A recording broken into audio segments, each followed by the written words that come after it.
Seaway is one the drivers like, especially Ayrton Senna. First in 1988 and a commanding lead last year until his engine gave up. But although he's critical of this year's McLaren, he's in pole position again for the 30th time in 37 races. Gerhard Berger's yet to win for McLaren, but he's on the front row of the grid again. Happier that the car fits him better now, but looking ragged in practice in comparison with Senna's smoothness. But can world champion Alain Prost repeat his win in Brazil for Ferrari? To win, you have to finish, and he's only done that twice this year. But third on the grid, he's in the best place to attack the McLarens. The Montreal circuit is notorious for fickle weather. It was dry on Friday, but yesterday's driving rain meant it was Friday's times that decided the grid positions. And that certainly didn't suit Nigel Mansell, whose dry time possibilities were ruined by a puncture. With only 3 points so far, he desperately needs success in Canada. Good indeed, as you said, in some parts of the track it is dry, but most of it's wet. Everyone, as we look out of the commentary box here, opposite the pits, seems to have the chunky wet weather tyres on. Yes, the conditions around 3/4 of the circuit are very wet indeed, and in fact that's a problem because there's so much mist from the tyres, the water going up in the air, it's lingering, it's not disappearing. Well, the race just minutes away. A good time to take a break. We'll be back with engines revving.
Cronaca diretta il Gran Premio del Canada, 22esima edizione, quinta prova del campionato del mondo 1990. È l'11ª volta che si corre su questo circuito di Montreal, ricavato sull'isola di Notre Dame, sul fiume San Lorenzo.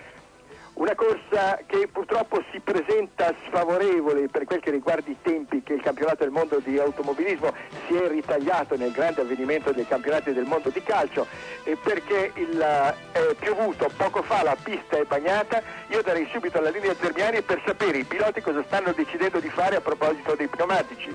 Farselo col pioggia o col asciutto? Ecco, questo è proprio il problema chiave di questa gara, come lo è stato poi, se ti ricorderai, anche lo scorso anno. Poco prima dello schieramento è piovuto e parecchio, quindi tutti hanno montato le cosiddette gomme rain, gomme da pioggia. Cos'è successo? Adesso si sta aprendo, addirittura un timido sole sta facendo capolino, ci sono degli sprazzi di sereno, anche se dalla parte est c'è parecchio nuvolaglia pesante. Quindi il problema è proprio questo, sapere che cosa fare. Se partire e rischiare, partire con le slick in modo da avere poi con pista bagnata, asciutta, la possibilità di scattare immediatamente e prendere un bel margine, oppure attendere che cambi tutto. Però se contemporaneamente o quasi contemporaneamente tutte le macchine dovessero entrare in box, vi faccio pensare cosa può succedere, quindi anche proprio in termini di durata di gara il discorso diventa veramente difficile. Ma andiamo un po' a esaminare la situazione. Questa mattina al warm-up c'è stato un quarto d'ora di ritardo, tanto per darvi l'idea dell'organizzazione che va man mano degradandosi come stile, diciamo. Un tombino era staccato, non se ne erano accorti, hanno dovuto saldarlo, quarto d'ora che non hanno fortunatamente recuperato per la partenza, quindi la partenza sarà data alle ore 13 locali precise.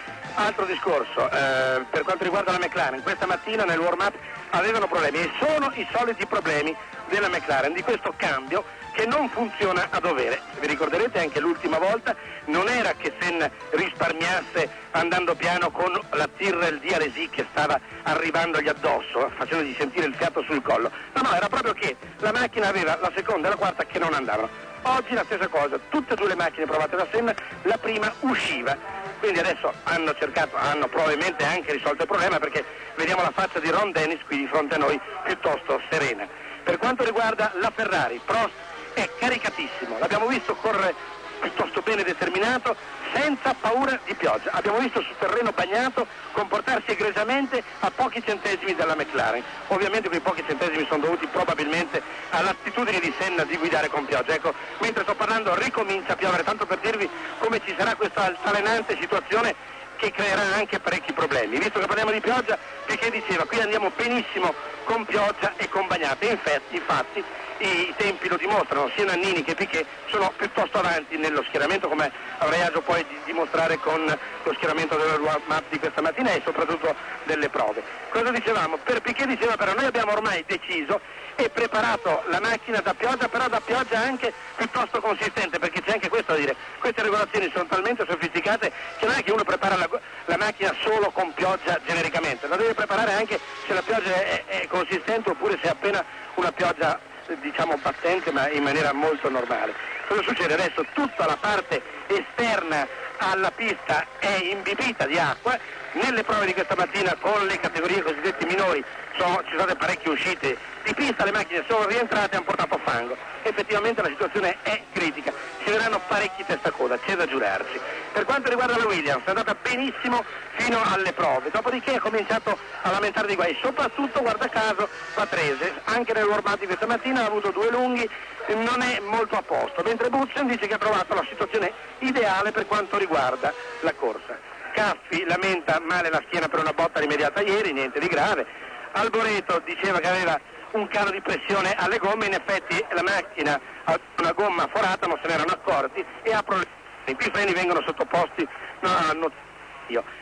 Per quanto riguarda l'altro discorso, è il discorso benzina, bisogna starci potenti, stanno facendo i rabbocchi adesso perché siamo al limite. Infatti Piquet diceva le nostre macchine sono privilegiate in questo senso perché consumeranno meno delle McLaren. Parlando delle McLaren ovviamente sta pensando al podio e effettivamente parlando anche con i responsabili Benetton e con Nannini stesso dicevano questa è la gara dove potremo comportarci bene. Sì. Ti interrompo per spiegare ai telespettatori che quelli che stiamo vedendo sono i giri record di Senna e forse faranno vedere anche quelli di Berger registrati venerdì quando la pista era asciutta e quando Senna ha fatto il tempo record di 1:20.399. Vai pure avanti. Niente, adesso dicevamo che stanno sgombrando la pista, quindi regolarissimo per quanto riguarda il discorso dell'orario, nessun altro tipo di problema. Abbiamo visto c'era Mansell che aveva alcuni problemi ma pare risolti, stanno isolando tutte le varie giunzioni elettriche perché con questa umidità effettivamente c'è anche questo pericolo. Ricordate ad esempio lo scorso praticamente all'Arini con la Osella, allora proprio perché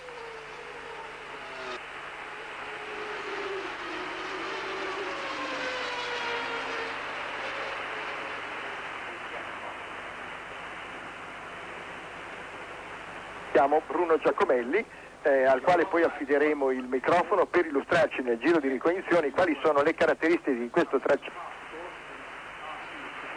oltre 190 all'ora, ma vediamo subito, mentre intanto le immagini continuano a essere quelle dei giri veloci di Senna prima, di Berger adesso, primo e secondo tempo, quindi prima fila per Senna, 6ª pole position e per Berger, suo compagno di squadra con la McLaren no. Berger stamani col bagnato è 35.571, precedendo addirittura di quasi 2 secondi Butzen, vincitore lo scorso anno sul bagnato in questo stesso Gran Premio del Canada. Secondo e terzo Senna, seguito da Prost, Piquet, Mansell, Alesi, Suzuki, Nannini, Patrese, che ha il suo 197esimo Gran Premio con la partenza di oggi. Lo schieramento di partenza, dunque, come vi dicevamo, prima fila, terza per Piquet e Butzen, quarta per Mansell e Alesi, quinta per Patrese e Modena, sesta per Warwick e Danelli, settima per Nakajima e Alboreto, prossimo papà, diceva poco fa un collega. Quindi abbiamo all'ottava fila per Grugliano e Suzuki, Pirro Larini, Foyt Cleto, Bernard Capelli, De Cesaris, Caffi. Vedete un primo piano prima di Ayrton Senna, adesso di Gerhard Berger, quindi Alain Prost.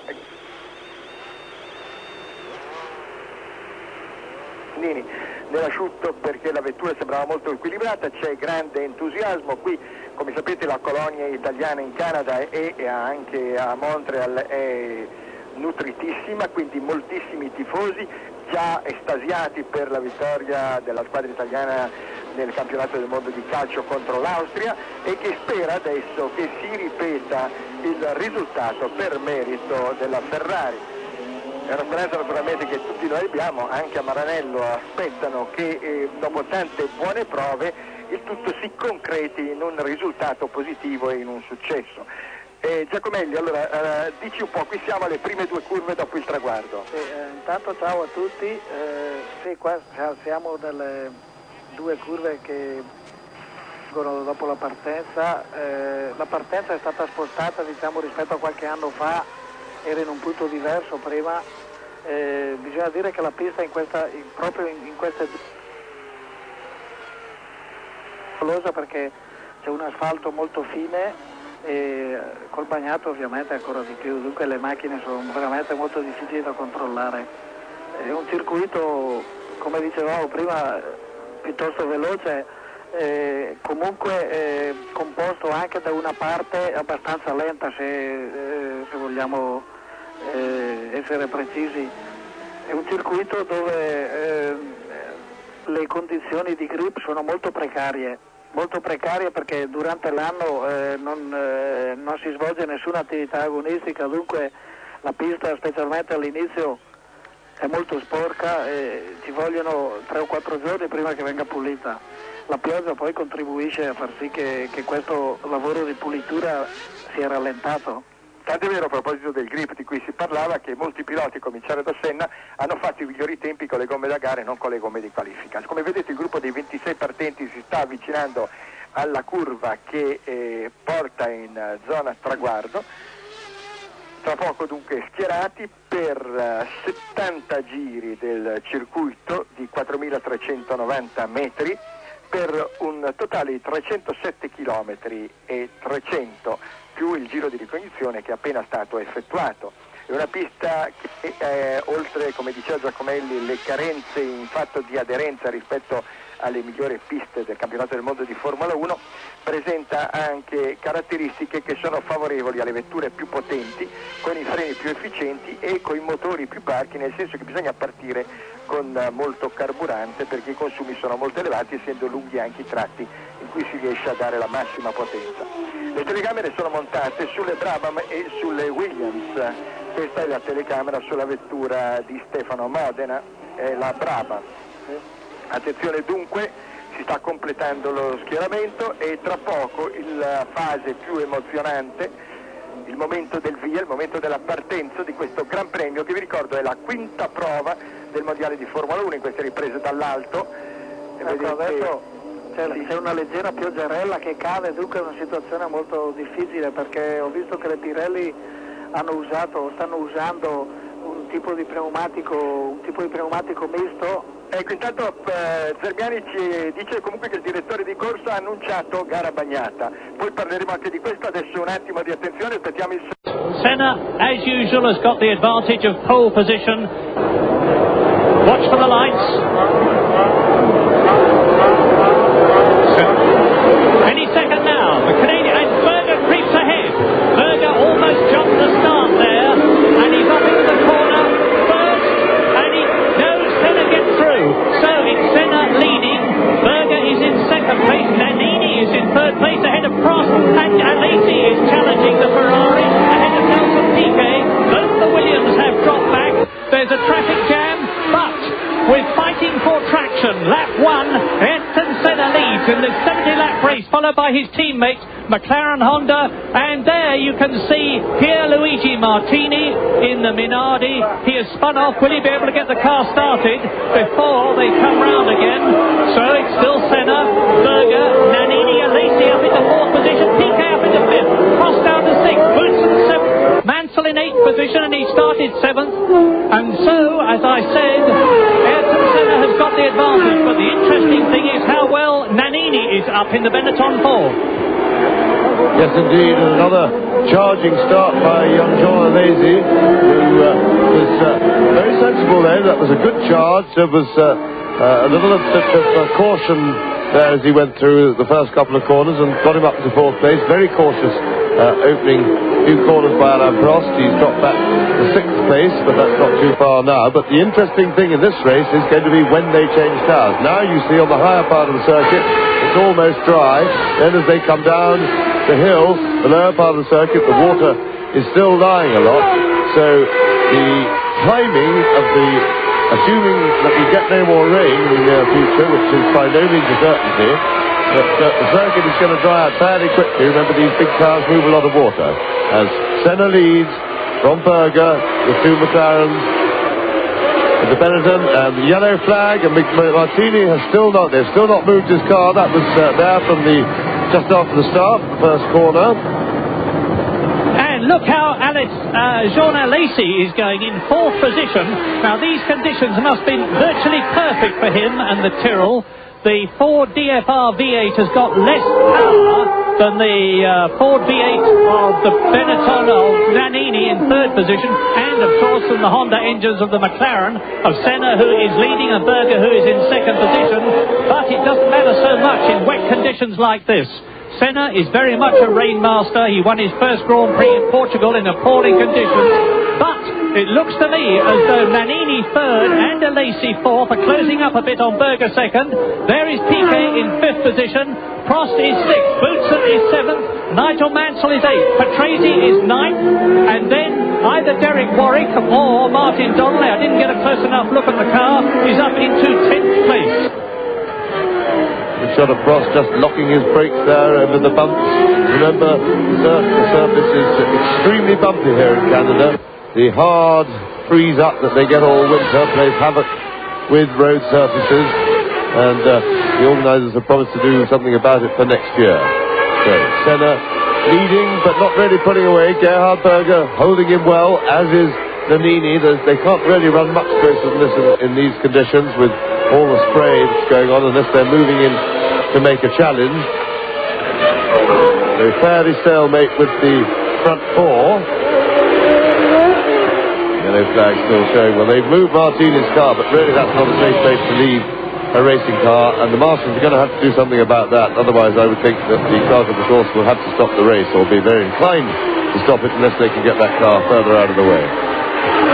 4 seconds covering the first 4 at this stage of the race. Berger is certainly not dropping back, and nor for that matter is Nannini or Alesi. Just 4 seconds over the first 4. The Benettons, who have had a lot of work done on the chassis and aerodynamics, going well, and Thierry Boutsen starting to reel in Alain Prost, and for that matter Derek Warwick is reeling in Riccardo Patrese. So Warwick in the V12 Lamborghini powered Lotus, which has got a good power spread, good for this sort of circuit, and nice smooth torque. The power doesn't come in with a terrific rush, and that's what you want in conditions like this. And last year, of course, Derek Warwick led the Canadian Grand Prix for about 15 minutes of glory. That was in the Arrows. So there is Senna. Now let's see what the gap is. He looks in his mirror to see where his teammate Berger is. You can see there. Now look, there was the Austrian in the background, who was 2nd in the Brazilian Grand Prix and is 2nd in the World Championship. Senna, of course, very much has to be the favourite for this race. He won in 1988. He was leading after an absolutely brilliant drive last year, having changed from wets to slicks to wets again, tyres I'm talking about, when his Honda engine let go. Now we're riding with the only Brabham in the race, that of Stefano Modena, because unfortunately the young Australian David Brabham did not qualify. Patrese and Derek Warwick So that is Stefano Modena, and he's ahead of Martin Donnelly. And on lap 4 now, the Canadian Grand Prix, Ayrton Senna leading. Berger is in second position. Nannini is third. In fourth position behind Nannini, Jean Alesi. In fifth position, it is Nelson Piquet. In sixth position, it is Alain Prost. Seventh is Thierry Boutsen. Eighth is Nigel Mansell. In 10th place, it is Riccardo Patrese. 11th is Derek Warwick. In 12th position, it's Modena, and Martin Donnelly is 13th. Look at the circuit. You can see, and they're lapping in about 1 minute 40.3 now, which is 20 seconds slower than the qualifying time, and of course a good deal slower than Ayrton Senna's lap record, 1 minute 24.9. Now look, you see that's Nannini, who is definitely pulling away from Alesi, but equally definitely closing up on Gerhard Berger, as Piquet still in fifth position goes through. Now there's the brilliant young Frenchman. He's already got 2 second places this year. He's on Pirelli tyres, unlike the majority of the competitors who use Goodyears. You can see the line starting to dry on the wetter part of the track, and the thinking driver will be bearing in mind that tactics are much more likely to win this race than pure fast driving. Alesi really showed a tremendous shot of the car where he flicks the car into the corner, even in these wet, treacherous conditions. You can see the lightning quick car control. He flicks the wheel as he turns in, the back starts to hop, and he catches it, and he's got the car set up for the corner.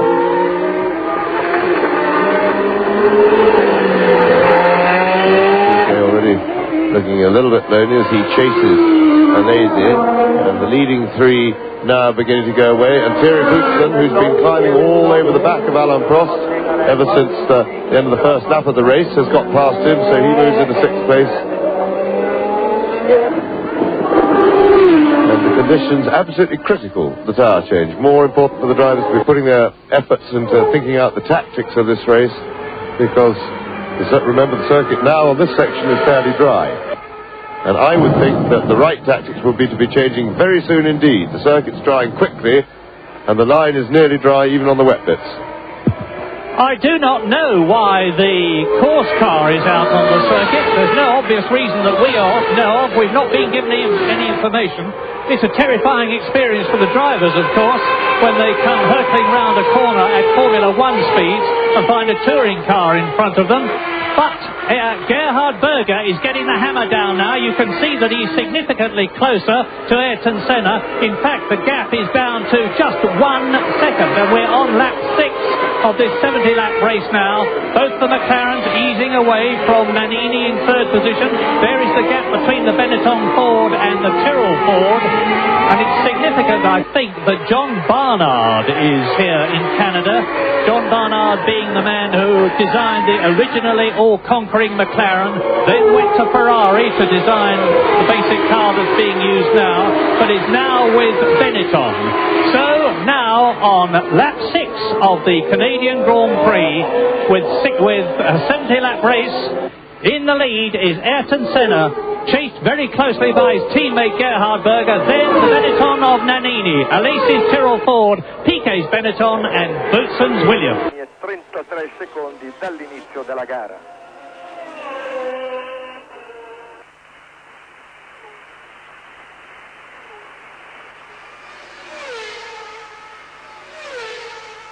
Un'ottima prestazione, del resto. You look down on the hairpin now and you see all the first 3 together in the same shot. But Senna, with no spray on his visor, nobody to fight with in front of him, and he can pace himself, and you can see, as James has said, how there is a significantly dry line developing now. The tyres may soon be overheating, in which case it'll be changed to slicks. There's definitely a chance for to get into the pits right now. Sooner, and Alesi doing the intelligent thing there, moving off onto the wet bit to try and cool down his extra soft compound wet weather tyres, because they overheat on a dry road. And what a gaggle behind. Tremendous train of cars. This is the midfield battle.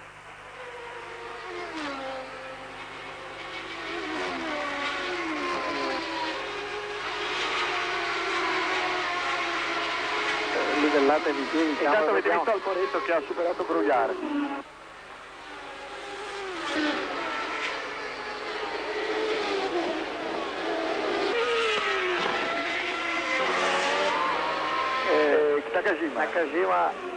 Nakajima è attaccato sulla terra, con la seconda delle terre. Sembrava il gruppone, è legato alla pista bagnata. La pista... Pete Kay and Thierry Boutin are the top runners.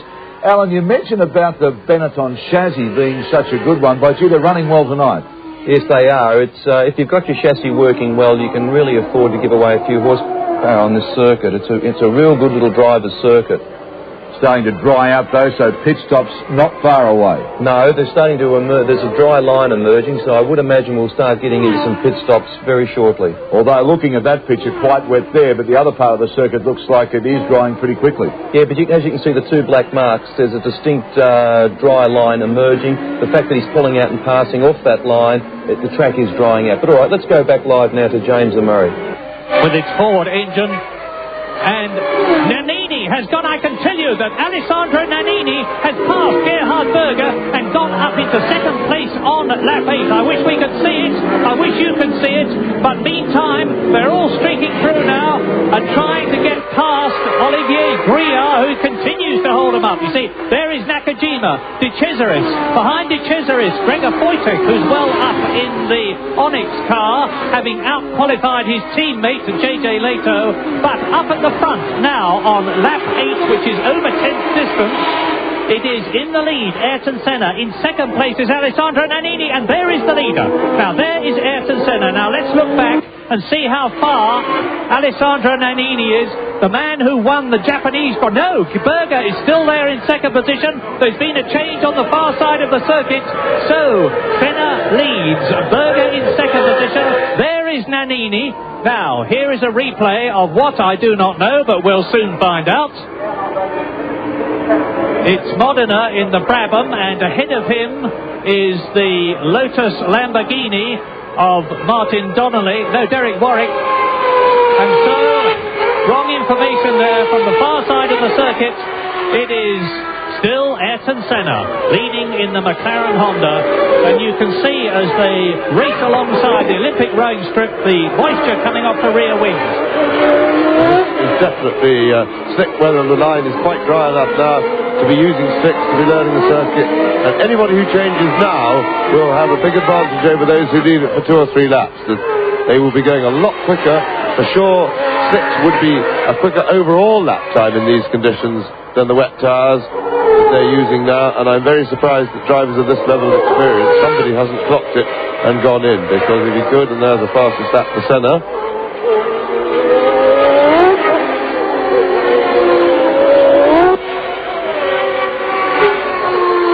Still pretty greasy and slippery out there, but the slicks will give just as good grip as the wets once they're hot, and with half a dry circuit on which to get them hot, that would not be a problem. Well, Alessandro Nannini has my admiration. He's holding on extremely well. The nimble Benetton, which is designed by Rory Byrne, but I'm quite sure has had considerable input. There it is from John Barnard. Is not suffering from a down-on-power Ford V8 engine in comparison with the V10 Hondas of the McLarens in front of him because of the circuit conditions. And the handling of the car has been vastly improved. Alessandro Nannini never really felt he won the Japanese Grand Prix. He won it by default with both Prost and Senna going out. This is last year, of course. And all right, he won fair and square. The man who gets the checkered flag first is the winner. But he said, I was not happy to win like that. He wants to win this one. But first of all, of course, he's got to get past Berger and Senna. And in the background, it's still John Alesi. We are on lap 10, which is 1/7 distance in this 70-lap race. And as you watch Ayrton Senna, it's still second. There he is, Gerhard Berger. It's still third, Alessandro Nannini in the leading V8 powered car, the Benetton. Still fourth, number 4, John Alesi, the Frenchman in the Tyrrell Ford. In fifth position, it's still the second Benetton of Nelson Piquet. Sixth is Thierry Boutsen. Seventh is Alain Prost. Eighth is Nigel Mansell. So the Ferraris are a real disappointment. And you can see Riccardo Patrese there with the Lotus Lamborghini of Derek Warwick behind him. And behind Derek Warwick is his teammate Martin Donnelly, driving in a Canadian Grand Prix for the first time. Here's Riccardo. Derek Warwick going well, and quite frankly, the Lamborghini engine, I would think, must be the envy of most of the drivers in these conditions. The V12 engine has a nice big power band, comes in nice and smoothly and sensibly with a steady build-up of power. No big bang as it comes in to unstick the car. Having said that, of course, and there's one of the Williams in for 6, and that's Boutsen, who is It's Eric Bernard in the Lola Lamborghini, the Frenchman. He was well down the field. He didn't qualify particularly well, and he's obviously effectively out of the race. Yes, he was in for other work. He was putting on more wet. But Patrese, of course, the Renault engine, having said much high praise for the Lamborghini engine, the Renault engine is particularly smooth. And we've just been given news that Gerhard Berger, has a 60-second penalty. Now, for jumping the start, do you remember when they got away, I said it looked to me as though Gerhard Berger was jumping the start. He has, and into the pits for tyres comes Patrese. Yes, well, finally the flurry of tyre changes has started, albeit rather late, I would have said. I think anybody who'd changed a couple of laps ago would have been the ones who were really right. Berger's start, he clearly did jump it. He lifted off, but he gave it a proper move, and he moved a good 2 car lengths forward from his grid. Although he'd come off the power at the time when the light went green, he quite clearly jumped the start. Berger's been, to be fair to him, that's I think it's a result that he must have gambled for, because Berger's made a lot of flyer starts over the last couple of seasons. Very impressive and exciting it's been to watch, but he does tend to second guess the green light. And here we have a replay, and I saw a bit of car flying up in the air there somewhere. Somebody clipped something. Yes, the front wing is on the ground, and that's Bernard. Who, of course, has been into the pits. So now we have a new second-place man this time, and it is Alessandro Nannini is up into second place. Berger is effectively out of the race unless something unbelievably dramatic happened. And there is Alesi in third position. Piquet now in fourth place, and you can see how close he is. And that means to say, as Piquet challenges and goes through and takes Alesi, the Benetton Fords are in second and third places. This race is turning out to be very interesting. Yes, and looking at that is bad news for the Pirelli runners, because that looked to me very much as if Alesi's wet tyres have absolutely had it.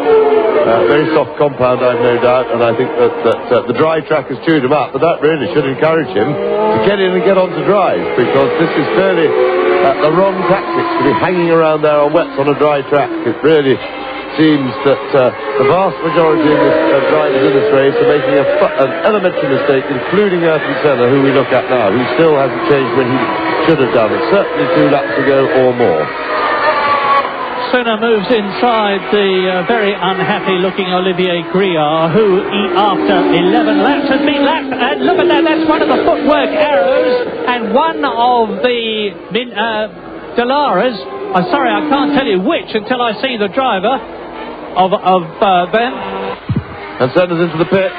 Well, he may well get away with this, because he'll outdrive the others, as we know, and of course the others haven't had the brains to come in, so I level criticism at Senna, but the only thing in his defence is he may have said, well, if the others aren't coming in, I might as well stay out. So good, tremendous stop too by the McLaren team. Got a wheel spin, not much grip for Senna getting away, but a bit of a messy departure, but he got away with it. Now, we'll have a look at Senna's lap time, and I would think that his first flying lap will be his fastest lap of the race so far by some way, and that will underline the fact that he should have been on slicks earlier. And of course you're looking at a new leader, Alessandro Nannini, the man who won the Japanese Grand Prix, still on the original tyres which he started this race, is leading here in Canada. Derek Warwick comes in. So now we've had Patrese in for tyres, we've had Berger in, and Senna, and Piquet, and Warwick. They're all coming in and leaving at great velocity, and it's going to completely transform the race. Now, Senna's time of just under 8 seconds was a magnificent stop and a real credit to the McLaren team. Yes, we didn't get a time on the Lotus stop, but it looked a bit of a mess. You see an action replay now, and that was just the shot we saw before as Piquet accelerated away, getting a lot more traction than Jean Alesi, who really should be in to put on slick tyres now. So we wait with bated breath for Senna's first flying lap to complete his first flying lap, to see what time that is. And you're watching Alessandro Nannini across the line now. Hopefully we'll see Ayrton Senna soon. Meantime, here is Alesi, who has... And into the pits he comes. And Boutsen, in fact, they're all coming in. And Boutsen and Prost. So there's the Tyrrell, there's the Williams, there's the Ferrari. And we're staying with Thierry Boutsen as he does his pit stop. Now there is Alain Prost. And Jean Alesi, don't forget, is in. And this looks to me, it's even better than the McLaren stop of Ayrton Senna, 7.5 seconds. That is dynamite. Yes, and the slow thing about that stop was actually Prost's departure, because the Ferrari mechanics had the wheels changed as quick as I've ever seen 4 wheels changed. Something under 5 seconds they were ready, and then it took a couple of seconds to get the car off the jacks and for Prost to get away. But spectacular pit stop by Ferrari there. Yeah, and this is the interesting thing now, is how long is it going to be before Alessandro Nannini, number 19 in the green Benetton there, the Italian, how long is it going to be before he comes in to change tyres? Alesi is in second place now, or was, because now Senna is back there. Nigel Mansell moves up into third position, yet to come in. Alesi in fourth place, Prost in fifth position, and it's going to take some time for the race to settle down, as up to his teammate Gerhard Berger, who I remind you has got a 60-second penalty, but who has been in for tyres, comes Ayrton Senna. Now, is Berger going to move over and let Senna through? Is he? He is most certainly not. Absolutely together now.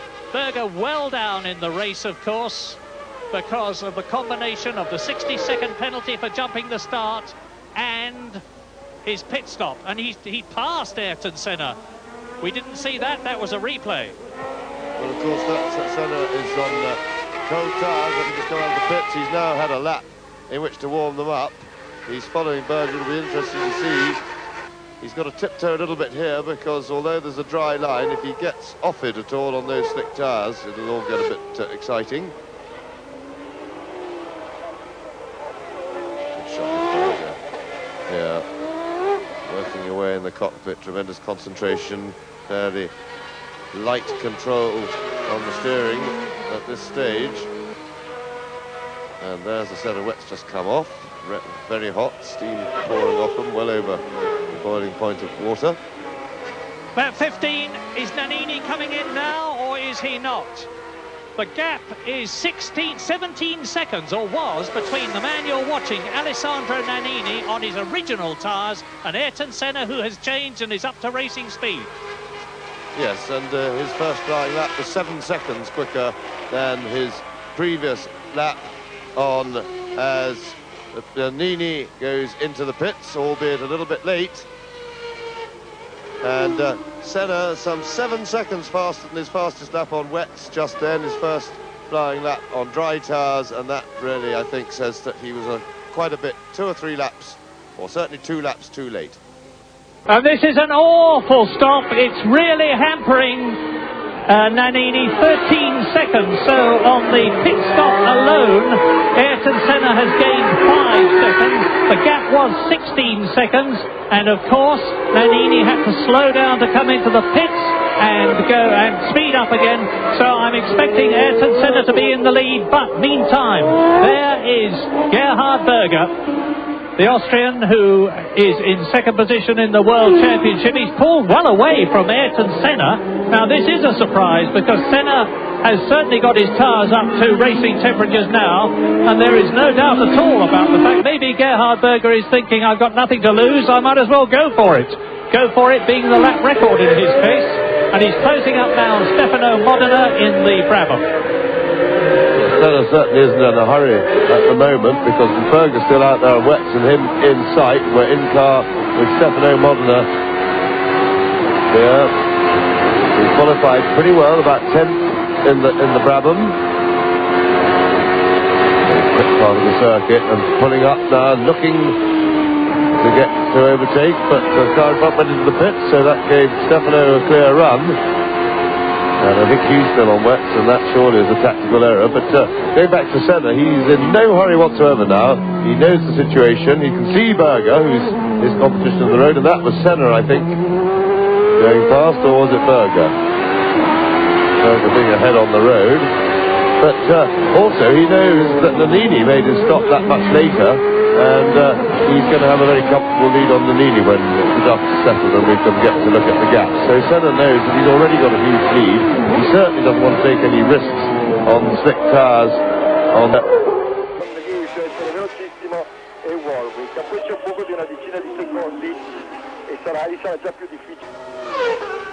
And Senna is right behind Modena now, looking for a way past him. He goes through too, and on the wet bit now you see what happens in slicks. And that's the problem that Senna's got, of course. When you're on slicks, you daren't leave the dry line, or you have to shut your eyes and really pray when you get off the dry line in order to pass somebody. Ayrton Senna leading by nearly 15 seconds now from in second position. It's Alain Prost has gone up to second position after the stops. Saw Berger ripping off one of his tear-offs there. It must be getting very dirty in these conditions, but on lap 17 out of 70, it is Ayrton Senna in the lead. It is Prost in second position. Watch this replay and see how Senna, you see that's how good a racing driver's reflexes have to be. He just put his right-hand wheels on that wet patch, instantly lost traction, the car got out of shape, and Senna fought it back into line immediately. As I was saying, Senna is leading. Alain Prost, his deadly rival, his teammate from the past 2 years in McLaren, but this year in a Ferrari, is in second position. In third place, it's Thierry Boutsen, and there was the Ferrari, and there is Boutsen. That is the gap. With the yellow flashes, that is Alain Prost. Now, as they fight their way through the traffic, Prost has passed Capelli, and Boutsen has just passed Wojtek, and Prost now has got to get ahead of Suzuki in the Lola, and he does so. And Thierry Boutsen, last year's winner, now in third place, and the gap between Senna and Prost is up to 27 seconds now. So the Brazilian is using all his considerable racecraft and his new tyres. With Alain Prost in the semi-automatic gearbox Ferrari, is it going to last the race? In second position, ahead of Thierry Boutsen. In fourth position, it is Nelson Piquet. In fifth position, it is Nigel Mansell. Both the Ferraris in the top 5. Sixth in the points, Derek Warwick in the Lotus. And behind him is Riccardo Patrese. Ahead of, in eighth position, Gerhard Berger. And you see now the tremendous advantage that the quicker men have on slick tyres against those drivers who are stuck on wets. Prost and Boutsen set for a bit of a tussle. Boutsen, remember, no doubt likes the circuit a great deal after his victory here last year. And it seemed the character of Montreal in June to have this changeable weather.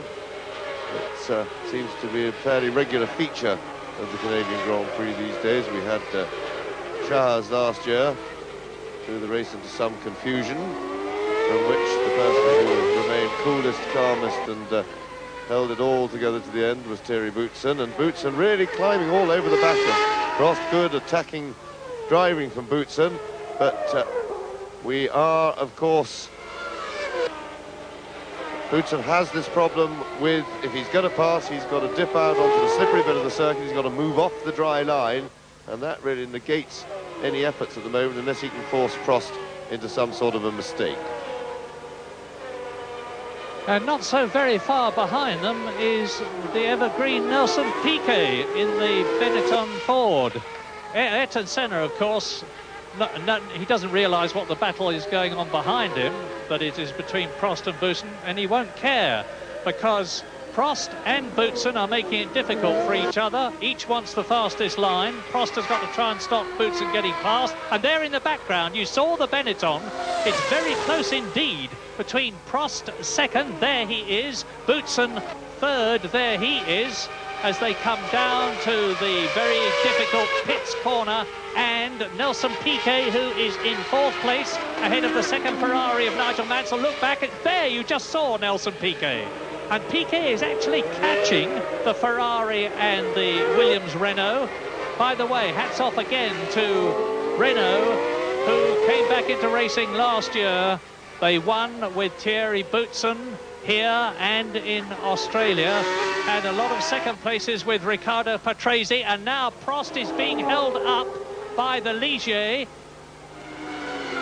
There is the gap, nearly 30 seconds, and Boutsen loses it, and straight into the Ligier. So Boutsen out of the race, up into third position goes Nelson Piquet, and Boutsen is going to try and struggle back to the pits, but he's out of the race, I think.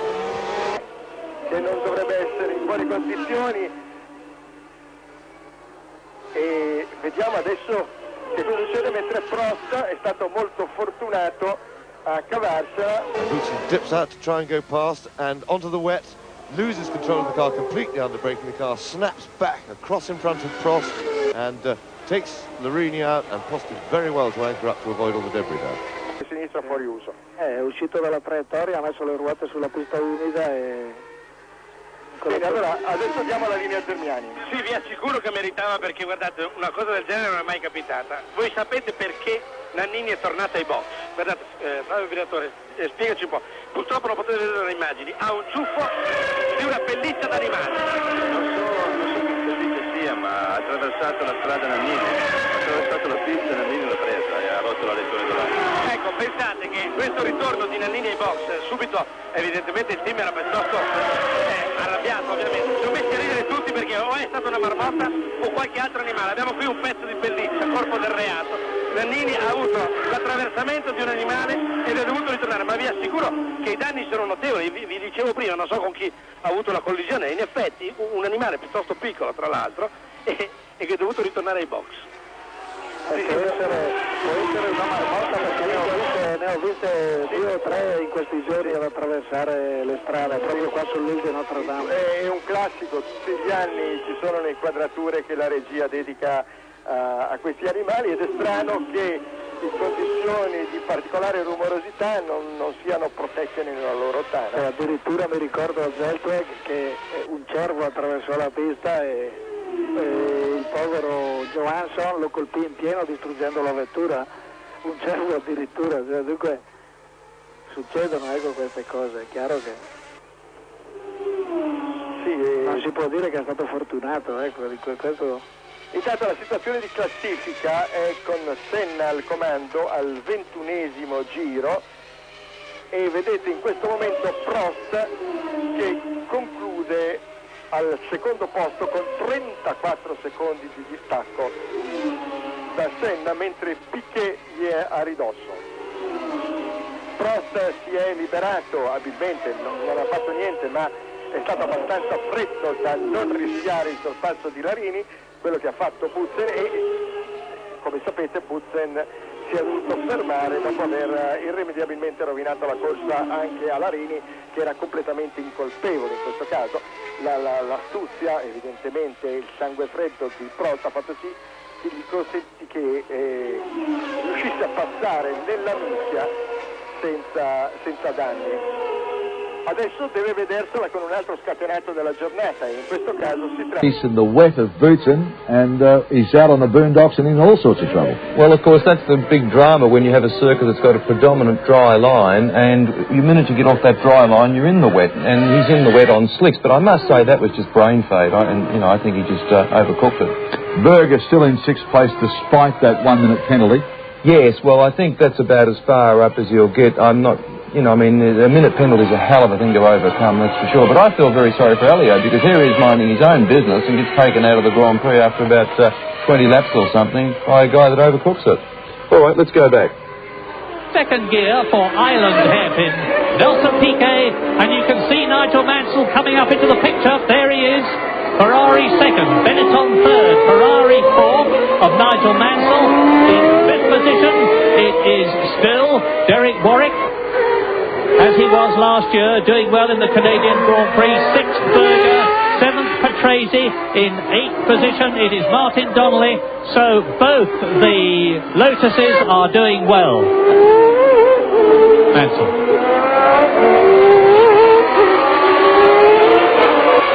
Nigel desperately needs points in this race. He's only finished once this year to get just 3 points. 4th in Brazil.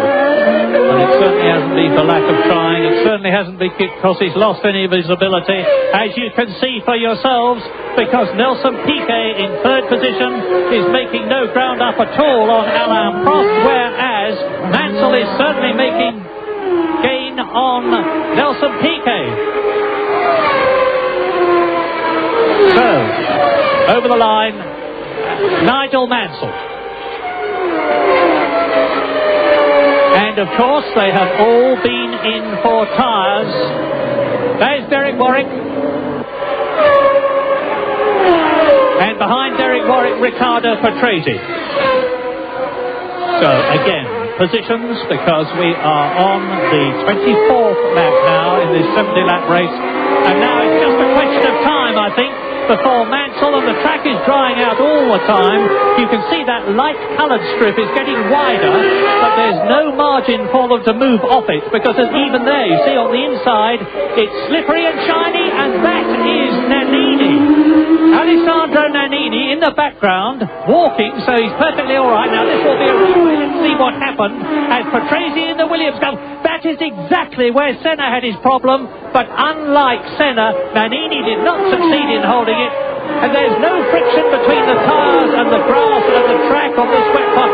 Straight into the tyres and the Armco, and out of the race goes Alessandro Nannini in his Benetton Ford, the man who led the race before he changed his tyres.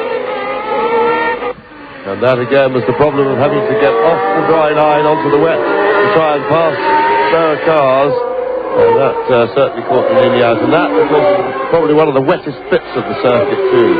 Like you said, we saw Senna have a little twitch there, and he wasn't really pressing at all hard. Nannini trying to make up time, because he lost a lot of the road anyway by making such a late pit stop.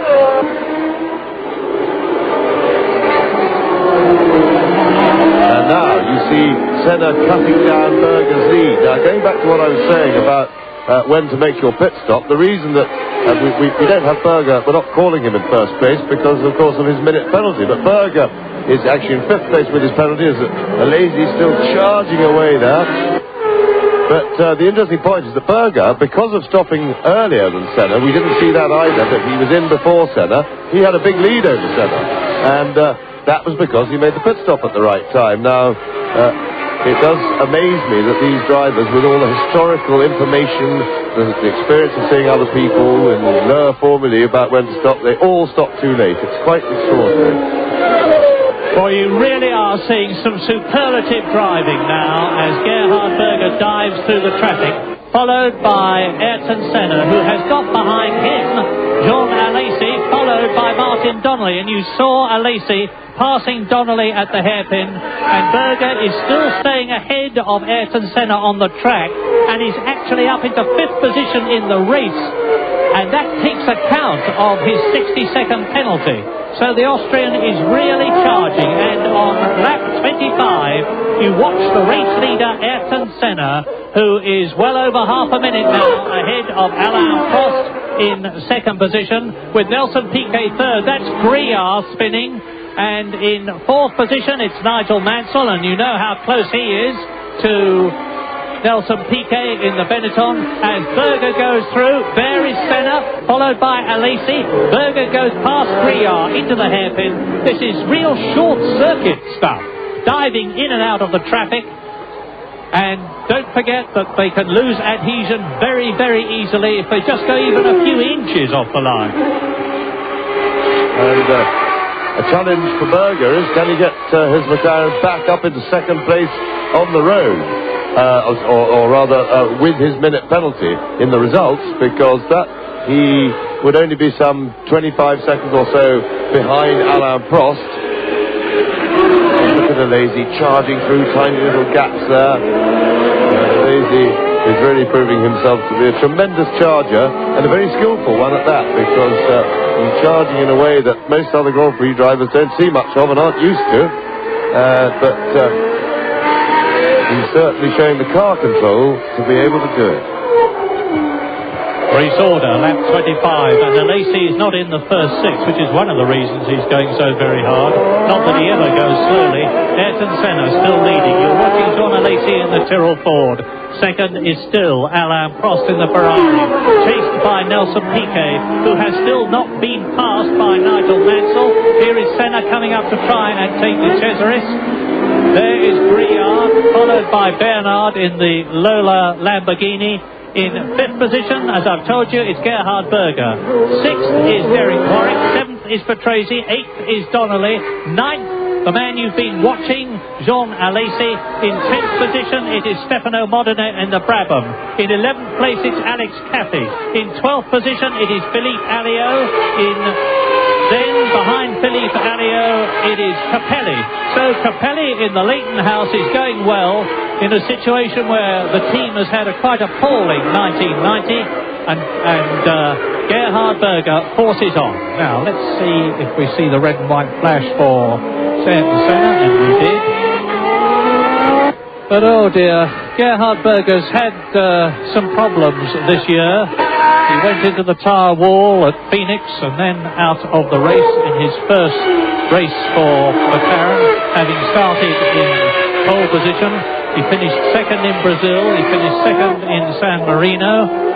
In Monaco he was in third position, and that jump start, when he eased away just a fraction before the lights turned from red to green, has cost him dear. Meantime, Prost and Piquet, there they are in the Scarlet Ferrari and the multicoloured Benetton Ford, are still at it. Hammer and Tongs on lap 28. And my goodness, that is John Alesi in exactly the same place as Nannini. He's hit Nannini's car. Thank heavens Nannini's well away from it. And exactly the same, that was where Senna nearly went off. So once again, we have had a demonstration of how brilliant Senna is. He held it, and neither Nannini nor Alesi succeeded. Yes, Alesi, anyway, luckily didn't appear to hit it too hard and hit the car. And here we see him, he dipped out onto the wet, and there it is, the brakes locked, all the skew whip, and no deceleration at all, sideways on the wet grass, and then he climbed straight up the Benetton. Now that can be very nasty in accidents, but the speed was fairly low, and he was quite unhurt by the look of it. You'll just see, well, he hopped straight out of the grass and climbed out and over the barrier and away. So tremendous charging stuff from Alesi, but he got caught out by the wet patch on slick tyres, as we've seen several people do. But it's the old dilemma. When you're trying to get past, if the driver in front sticking to the proper racing line, and that's the only bit of dry road, you have to venture onto the wet to do it. That one's a bit of a nasty road because of that particular point, because it's a tempter for the drivers to pull out. There's plenty of room, and the track there is probably the wettest of anywhere that they hit. It's a bit puddly, it's quite bumpy there. Well, as you watch Alain Prost, I'll tell you that out of the race already have gone Pierluigi Martini, very, very early in the race, of course. We saw them on the second lap trying to get past his Minardi. Thierry Boutsen went out after that contact, and Larini has gone out after contact. Nannini just went off at almost exactly the same place where Senna didn't go off, and he has now been joined by Alesi. And that's pretty rotten luck for the Benetton team, because the car was more or less whole until it entered an enormous velocity when the Tyrrell Ford of Jean Alesi to do it absolutely no good at all. Derek Warwick in 7th then, his teammate Martin Donnelly in 8th position. As you can see, Ayrton Senna has lapped everybody up to the 7th place man, and in the background, chasing Modena, there are 2nd Prost, 3rd Piquet, 4th Mansell, no change, and they are all catching Stefano Modena. Nelson Piquet, who had a pretty rotten couple of seasons before this year and was judged to have lost motivation, has finished in the points 3 times this year, and he's going to do it again from the look of things. Well, the 4 cars in front of him, I would say that Gerhard Berger has a realistic chance of attempting to pass 3 of them, the leader of which is Alain Prost. You see Piquet harrowing him very hard from behind, but faced the problem of moving onto the wet if he's to try and attack. And the 3 second, 3rd and 4th are all together, of course, with Mansell right behind that pair. So he's got about 23 seconds to catch that group. Now, Prost looking for a way around Stefano Modena to lap him. Modena knows what he's doing, and we see from his onboard camera as Prost just comes into view. Clean, smooth pick up to the Ferrari V12. We get to hear it well from the mic on that camera. And the point being, though, that Berger, if he can catch them on the road, he won't, of course, have to physically pass them. So if he can get to them, he won't have the normal problem of catching is one thing but passing's another, because he won't be racing them on the road, being nearly a minute ahead of them.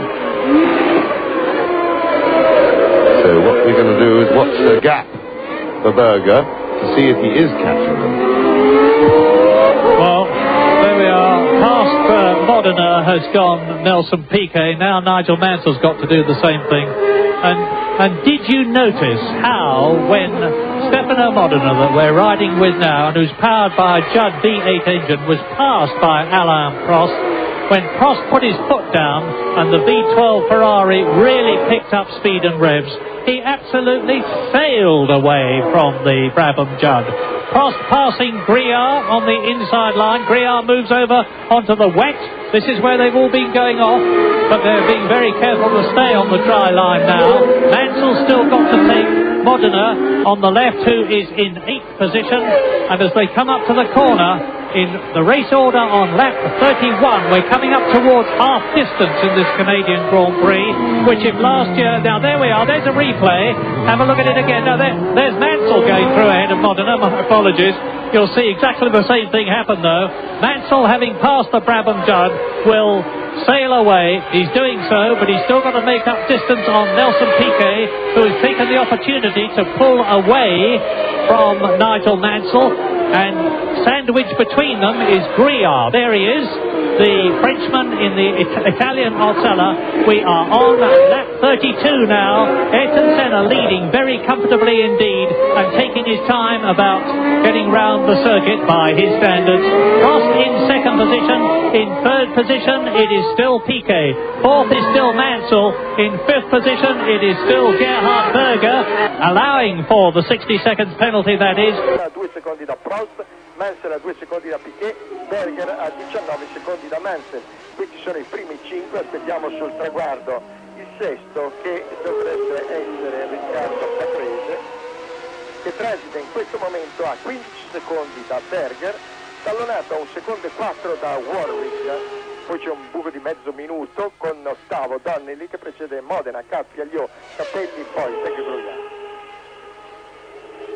32esimo giro concluso, non siamo ancora alla metà corsa e già c'è stata una serie di colpi di scena che addirittura è difficile ricordare. Senna continua a guidare la corsa, Piquet insidia sempre la seconda posizione di Prost, che adesso vedete in primo piano, mentre Mansell dovrebbe essersi avvicinato al brasiliano che lo precede. Mansell a 2 secondi 8 da Piquet, no, situazione praticamente invariata, e anche Piquet ha perso leggermente nei confronti di Prost a 2 secondi e mezzo. Prost ha riguadagnato nei confronti di Senna girando in 1.24.339 contro 1.25.2 del brasiliano che guida la corsa con la McLaren Honda, quindi abbiamo un recupero di quasi mezzo secondo da parte di Prost, mentre Mansell ha perso leggermente nei confronti di Piquet, per l'esattezza 8 decimi. Berger è a 18 secondi da Mansell, ha girato più veloce di lui, ha rosicchiato a 9 decimi. E non siamo ancora a metà corsa, quindi ancora tutto può succedere nelle posizioni di testa e nelle retrostanti ovviamente, mentre si conclude il 33esimo giro adesso per Senna. Berger ha appena passato, Senna gira in 1.24.908, Berger è girato in 1.24.299 che è il suo miglior tempo. Mentre aspettiamo gli inseguitori, vi ricordo che il giro veloce è sempre il 23esimo di Mansell in 1.23.839. A pieni giri ci sono 7 concorrenti, sono Senna, Prost, Piquet, Mansell, Berger, Patrese e Warwick. Ottavo e primo dei doppiati, Danelli, che precede, sempre staccati di un giro, Modena, Carpi, Cappelli, Foytek e Bernard. 14esimo a 2 giri, Aglio, seguito sempre a 2 giri da Nakajima, Leto, De Cesaris, Grugliar e Suzuki. Figura a 6 giri, ma sapete bene che si è ritirato sui rottami della Benetton di Nannini, Alesi con la sua Tyrrell Force. 33esimo giro concluso, sapevamo, da parte di Senna. Prost è a 29 secondi e 5, Piquet a 2 secondi da Prost, Mansell a 2 secondi e 8 da Piquet, Berger a 18 secondi e 2 da Mansell.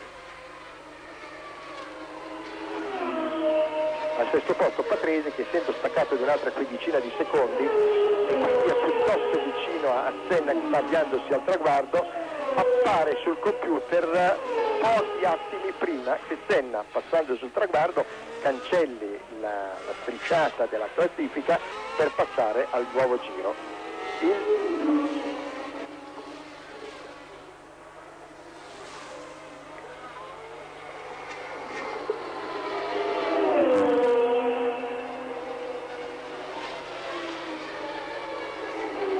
34esimo giro di Senna, 1.24.344, Berger a 54 secondi, intanto Prost passa adesso sul traguardo a 29 secondi e 9 da Senna, Piquet a 2 secondi 1, continua a girare più o meno sugli stessi tempi di Prost, il distacco è sempre invariato attorno a 2 secondi 1. Berger chasing Mansell at a rapid rate.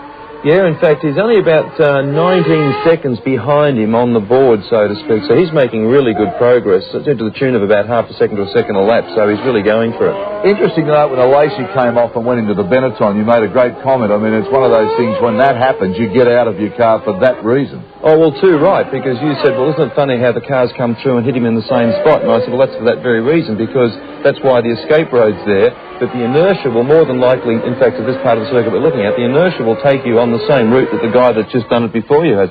And that's why it was always a good practice to get out and get going quick smart, because you have a visitor like that coming through, it can be a bit terminal. All right, let's go back live now to James Murray at Montreal. As ever in a Grand Prix at this stage of the race, the decimation in terms of cars having gone off or broken down is considerable. Martini out, Boutsen out, Larini out, Nannini out, Alesi out, and still they have to be very careful indeed. Piquet, 3rd position, Mansell, 4th place. Yes, it looks as the road dries out completely that Piquet is beginning to struggle to stay with Prost.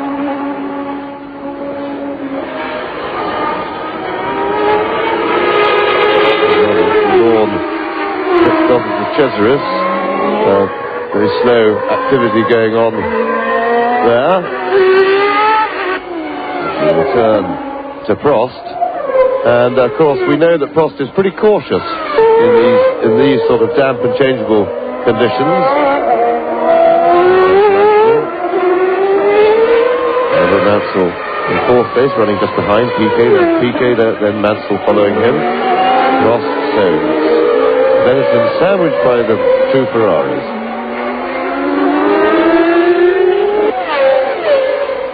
And certainly, in the dry in practice, PK wasn't quite as quick as Prost, and I suspect that Prost was taking it pretty carefully till he was absolutely sure that he knew his way round and where the slippery bits were, and is now beginning to stretch his legs. Well, you saw, here they are again, Riccardo Patrese, who is sixth, the last person in the points on one World Championship point at the moment, with Derek Warwick still stuck behind him, desperately trying to get back in the points, where he has been earlier today when some of the front men were in poor tyres. That was Ivan Capelli going through, and Senna is coming up now to lap the seventh place man very shortly. Senna in the background. So it's Patrese, sixth, Warwick, seventh, Senna, the race leader, who will no doubt pick his points and his time very carefully.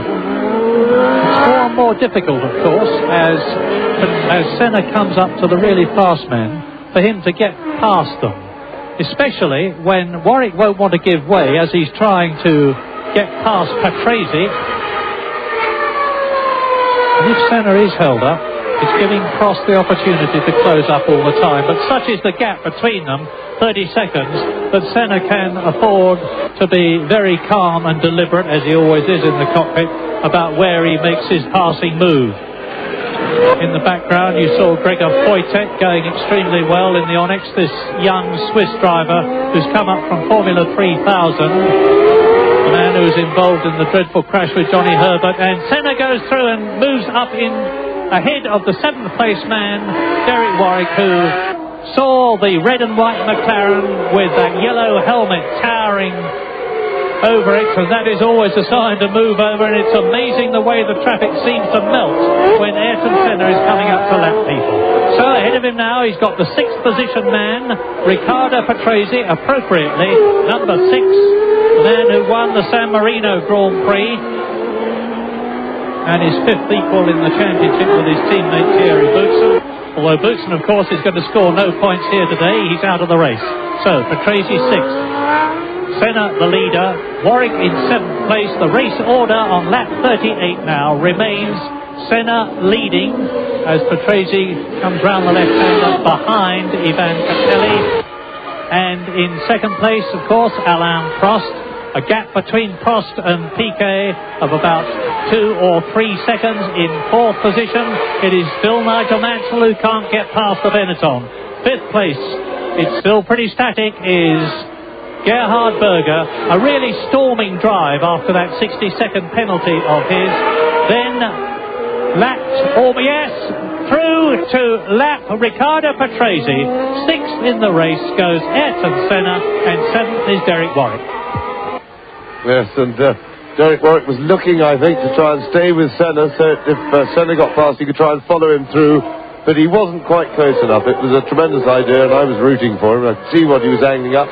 He nearly got close enough, but it would have been overly heroic, because Derek has been stuck behind Patrese for quite some time now, and of course, with Patrese pretty experienced, he won't be putting any wheels off the line and onto the wet, and so he's leaving it all for Warwick to do, to try, because he's got to step out of line, get onto the slippery stuff, and basically say his prayers, keep his fingers crossed and hope he can do it, but at the moment he's taking what's probably much more the sensible course, trying to force it. Conclusione del 38esimo giro, e intanto Mansell si è portato nella scia di Piquet, ma però il distacco rimane più o meno lo stesso, almeno nel giro precedente, perché adesso occhio, mi sembra che il distacco tra i due sia inferiore ai 2 secondi indicati sul teleschermo.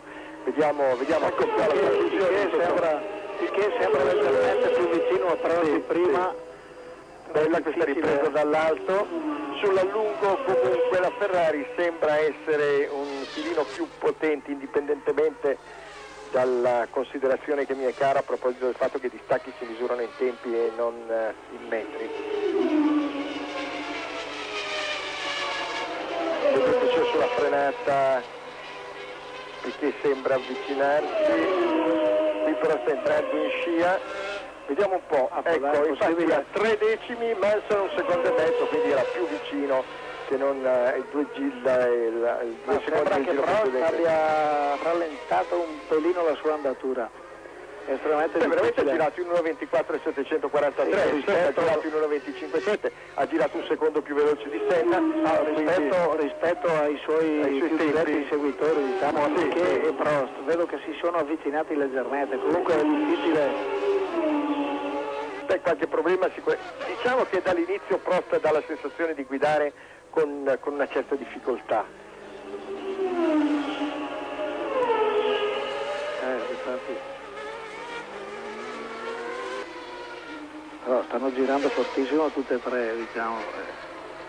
Comunque nella situazione di classifica conferma quello che si diceva all'inizio della corsa, e cioè in funzione di un augurio che nasceva bene augurante dal successo dell'Italia nella prima partita del mondiale, si sperava che anche la Ferrari potesse fare una buona corsa. Per adesso la sta facendo eccellente con le due vetture al secondo e al quarto posto. Può darsi anche che Prost magari abbia dei leggeri problemi di surriscaldamento del motore, perché ho visto che le due Ferrari sono partite tutte e due con gli scarichi dell'aria dei radiatori, diciamo le uscite chiuse. Evidentemente pensavano a una temperatura più bassa. But Ayrton Senna well on his own. Exactly 30 seconds. He's maintaining the gap between himself and Alain Prost. Terrific scrap between Prost, Piquet and Mansell, second, third and fourth. Here is the battle, but for sixth and seventh, between Riccardo Patrese and Derek Warwick. And Lotus, I'm happy to say, really seem to be getting on top of the new car designed by Frank Durney with its Lamborghini V12 engine. They had a dreadful start to 1990. In fact, Derek Warwick has only finished in one race, and his teammate Martin Donnelly in the same way has only finished in one race. But the good news is, as you look at the caption there, Senna, Prost, Piquet, Mansell, Berger, Patrese, that both the Lotus cars are not only running but well up, because there is Warwick challenging Patrese and going through and taking sixth position. So Warwick is in the points and not so far behind Riccardo Patrese's Williams Renault. Is the second Lotus of Martin Donnelly in eighth position.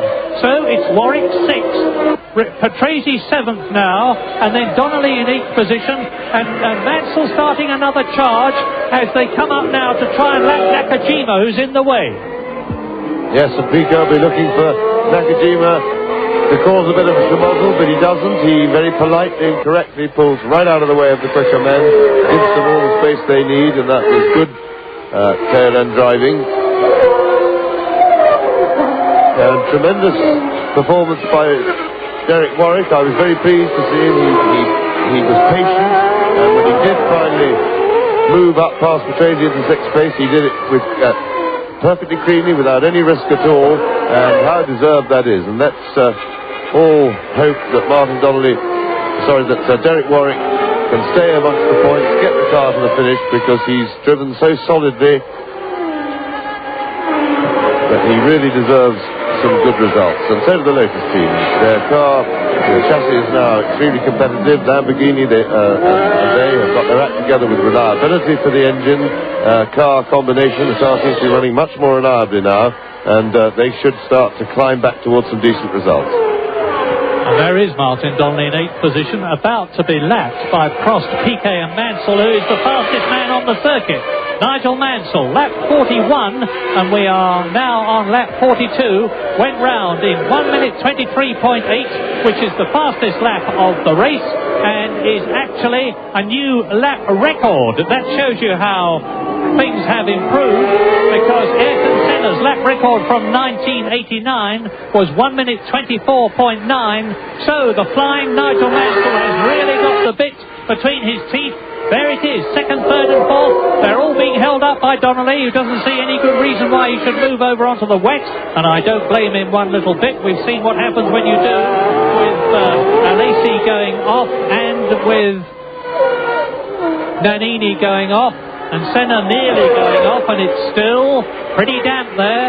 Not wet, damp, and in some ways that can be worse, and that's where they went off. So Martin Donnelly, 8th position, with Riccardo Patrese 7th ahead of him, and he is 20 seconds behind Riccardo Patrese. And there's that wonderful view of the circuit with the Olympic rowing strip, the St. Lawrence Seaway on one side, the Olympic rowing strip on the other, as Prost second with the yellow flashes on the Ferrari. Veteran Nelson Piquet, 3 times world champion, 14 times a Grand Prix winner, Nigel Mansell follows them, second, third and fourth, pulling away from Martin Donnelly. And this is real Grand Prix racing. Piquet looks a bit twitchy there, right on the limit, coming through there, and it's a good shot there. You can see how much the bumps in the surface throw the cars around. Remember, they've got very hard suspension, these Formula 1 cars, and that's to keep the chassis low to the road and to keep the ride height, i.e. the gap between the cars coming on the road, as constant as possible, because that has a big effect on the aerodynamics.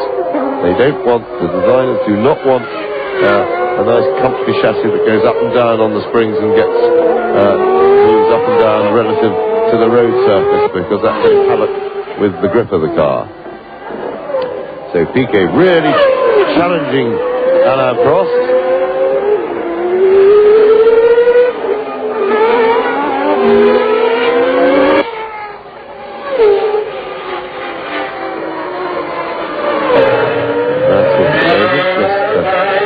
A little bit, having a look at this tremendous 3-way battle for second place.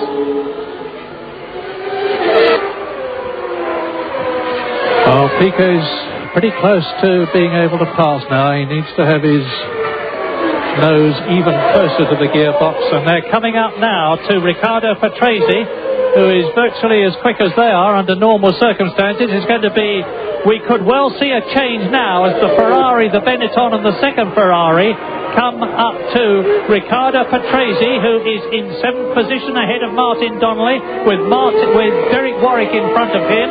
Don't forget, it's still, the producer is concentrating, and rightly so, on this great battle for second, third and fourth. But still 30 seconds ahead of Alain Prost in the Scarlet Ferrari is Ayrton Senna, leading the race on lap 45. And Piquet getting closer and closer and challenging there. Was that a bit of... Yes, it was a bit of Williams' wing, I saw. So Prost has got through, and Piquet now goes through. Mansell looks as if he's going to follow through the same gap. And indeed, Riccardo Patrese read the situation correctly. Here was the battle. Second place, coming up to lap him, and he duly assisted their passage. And you'll notice that none of them made any effort at all to go wide and onto the damp part of the track for obvious reasons. Nelson Piquet, who joined Benetton this year, although I haven't got anybody to admit it, is understood to be on something like $100,000 a World Championship point, as opposed to an even bigger retainer, in which case he's done well this season to finish in the points 3 times already in 4 races. Looks as though it's going to be 5 now. And when I tell you that Nelson Piquet, number 20, has already got 6 World Championship points, and into the pits comes Riccardo Patrese. Now, why? Is this tyres? It doesn't know. No one's doing anything about the tyres in the front. Yes, they're doing something about them now. They're off. But this looks like a very leisurely pit stop to me. There is not the usual frenetic activity all round the car. And there's a Renault technician in the white shirt. You can see that he's got something plugged into the side of the car. It's probably giving him some readings off the telemetry.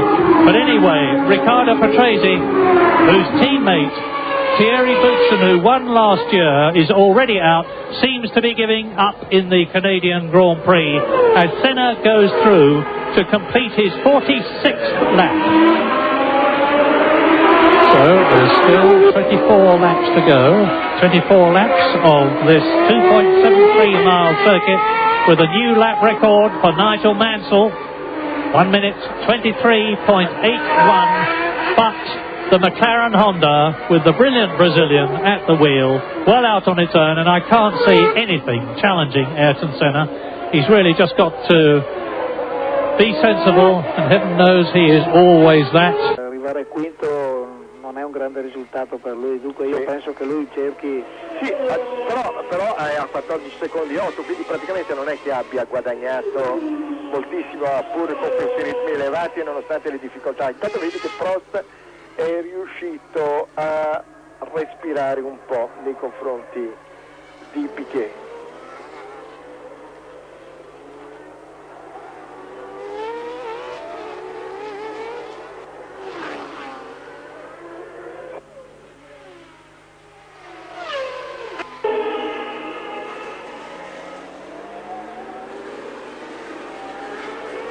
Che si gira sul tempo medio di 1,25, mancano 23 giri, diciamo 22 giri a questo punto.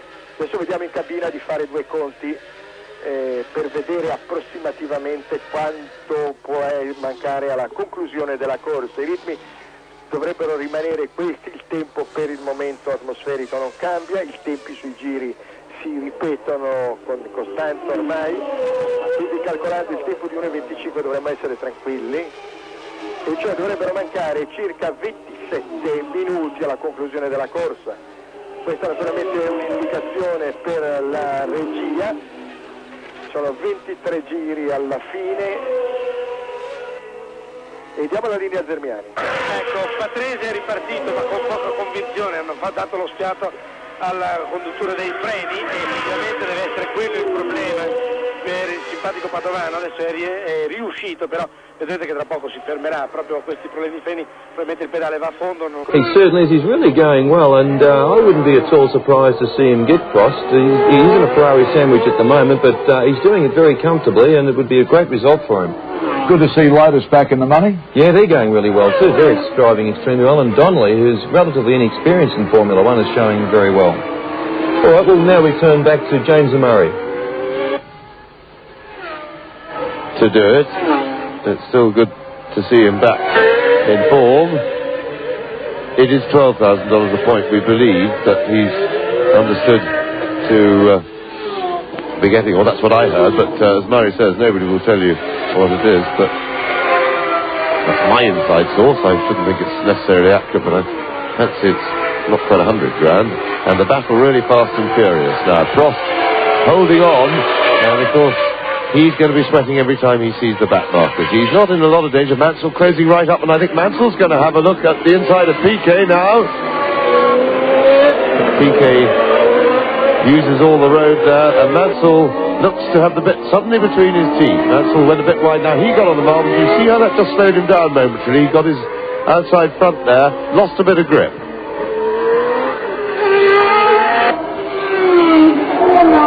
And every time he sees a back marker, Prost must be worrying a lot. Because that is Piquet's best chance and Mansell's. This circuit is really too tight, too twisty for straightforward passing by equal cars under normal conditions. And a new lap record for Ayrton Senna, 1:23.5, so well over a second faster than the old lap record from last year. And it's Wojtek in front of the Mad Pan Dab. Piquet goes through. Piquet then, brilliant, ahead of Alain Prost. Hopefully we'll see a replay of that. Nelson Piquet moves up into a magnificent second place in the Canadian Grand Prix. Down to third goes Prost. Still fourth is Nigel Mansell. But now Piquet's got the traffic in front of him. First of all, he's got to get past Wojtek. Then he's got to get past Capelli, who is still running. And Piquet looks to me as though he's edging away from the two Ferraris now. This could be an Now, here is the replay. Well, I was about to say, here is the replay, and there it wasn't. But Piquet, Prost, Mansell, second, third, fourth. Now, watch Piquet tackle Wojtek, the Swiss, who, very good manners a little while ago, moved over. Is he going to do the same thing now? In front of Wojtek is Capelli. In front of Capelli is Greer. Yes, well, I'd certainly expect Piquet to go away from Alain Prost by the way he was climbing all over him, but rather unfortunate when he finally does get through to meet such a wall of traffic ahead of him. When he's dealt with Wojtek, and he'll be pleased that he managed to get through and Prost didn't, and Prost far too old and wise to have headed for that wet patch to try and slip it inside Wojtek there.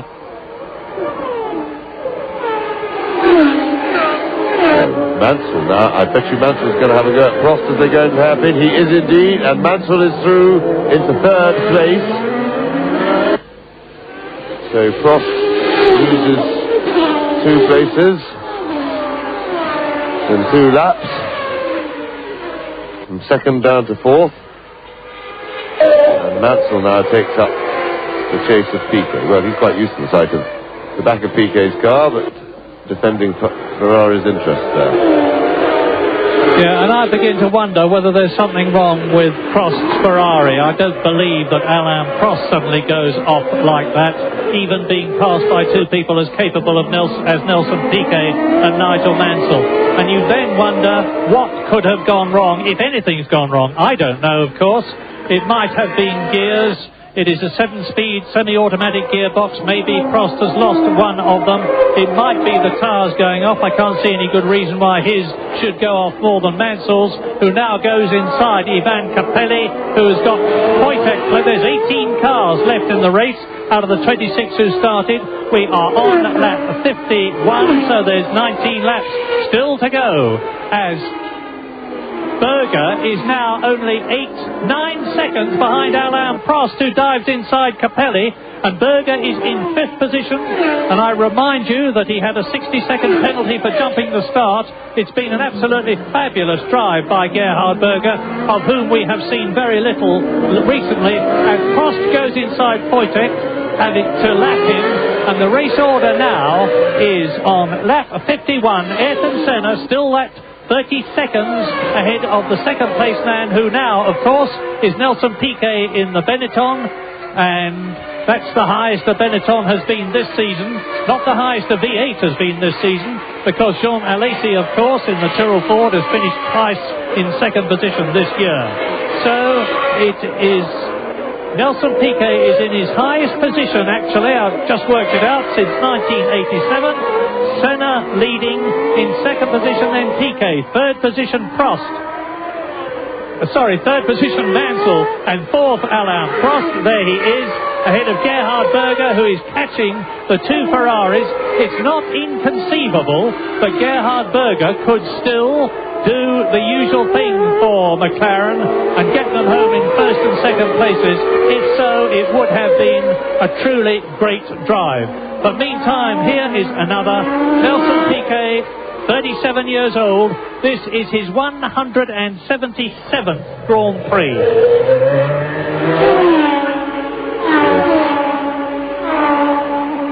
And this is Piquet passing Prost a couple of laps ago, and that was a very straightforward manoeuvre. We've been lining up that for some time. Prost left the door open, which makes one suspect maybe he has got a bit of car trouble, because he didn't defend the position as vigorously as he might have done. Piquet nipped through, he got himself into the perfect position, did it very nicely, and now, with the help of the traffic, has opened a bit of a gap to Mansell. In fact, he's opened quite a big gap to Mansell. Mansell was delayed by the traffic, but not that much, and it looks as if Piquet is really flying. Can Mansell, when he gets clear of the traffic, do anything to give chase? In the meantime, Berger is closing on Prost, who's in 4th place. He, of course, is in 5th, and now we have the replay of Mansell overtaking Prost, who, again, didn't defend the position particularly, didn't cover the inside, let Mansell go through. But Berger, who is in 5th place, but remember, he's actually leading the race on the road, but with his 60-second penalty, it computes back to 5th place, some 8 or 9 seconds behind Prost. And now he's only 1 second behind Prost. È molto importante il telaio, come del resto lo è sempre stato nelle corse automobilistiche. La storia del resto ce lo insegna. I mondiali tantissime volte, cioè il più delle volte, sono stati vinti con dei grandi telai. La Benetton in questo momento ha un telaio, un ottimo telaio. L'ha dimostrato sull'asciutto, sul bagnato. E intanto vediamo Senna che con lotte accese dietro a lui l'avevamo un po' perso di vista, anche se il computer continuava a darci la sua posizione. Senna è al comando a 32 minuti di vantaggio, mentre intanto questo direi che è Cesaris. Dicevamo dunque, Senna ha un vantaggio di 32 secondi e 5 nei confronti di Piquet. Piquet è seguito da Mansell a 6 secondi, Prost è dietro a Mansell di 3 e 6, Berger è a un solo secondo e 4 da Prost e ha girato più veloce di lui di oltre 3 decimi di secondo. Adesso farebbe bene che le immagini andassero su Prost e Berger. Mentre intanto Senna ha concluso, sta concludendo il 54esimo giro. Di fatto Berger è in testa alla corsa, anche diciamo, in realtà lui è in testa. Sì, in testa alla corsa, ma con avversari che sanno tutti che lui ha un minuto di penalizzazione. Sì. Quindi è chiaro che Senna non farebbe... Senna ha fatto la corsa di Senna ha fatto la corsa su Prost, non certo su Berger. Senna ha fatto la corsa anche anche su Berger, sapendo di avere questo minuto di vantaggio, però è senza dubbio una bellissima corsa quella che sta facendo Berger, forse la più bella di quelle che ha fatto fino ad ora, diciamo dall'inizio del campionato. Perché non è solo il piccolo errore di partenza di cui si è subito pentito, esatto, ma non è bastato. Esatto, perché Berger l'abbiamo visto nelle prime gare di campionato a fare un po' la tiramolla in tutte le occasioni, anche a Imola, a Phoenix. Sì, però c'è da dire una cosa, una considerazione che tu corridore in attività conosci a menadito, e cioè che è molto comodo psicologicamente correre quando si sa che ormai si è fuori corsa. Perché vai disteso, tranquillo, fai tutti i numeri, un po' come quando nel calcio si sta vincendo 0-0. Diciamo che, certo, ovviamente è un fattore psicologico, non si può non ignorare, però bisogna anche dire che qua stiamo parlando di gente che ha corso in Formula 1 da diversi anni, che riescono anche a controllare queste emozioni, dunque è vero questo. Comunque è anche vero che, almeno per quello che stiamo vedendo noi, che Berger sta facendo la sua migliore corsa dall'inizio del campionato. Certo che questo minuto di penalizzazione è uno stimolo ad andare più forte e cercare di ridurre questo vantaggio. E intanto adesso se le immagini ci facessero vedere la situazione del duello tra Prost e Berger, potremmo anche capire se occupa la terza o la quarta posizione. Al giro precedente era ancora quarto Prost, quinto Berger, con Mansell al terzo posto dietro a Senna e Piquet. Intanto vedesse immagini del doppiaggio da parte di Senna nei confronti di Nakajima. Giro veloce di Mansell, 1:22.869, siamo scesi a 1:22.869, che è un tempo di assoluto rilievo, considerando che la pole position era di 1:20.999. Certo, considerando le condizioni della pista, il fatto che le gomme abbiano già molti giri, sono dei tempi notevoli questi, insomma. Del resto questa è una pista che più giri e più veloce vai, perché si deposita più gomma, dunque il grip, diciamo l'aderenza aumenta in maniera consistente. Linea Termiani.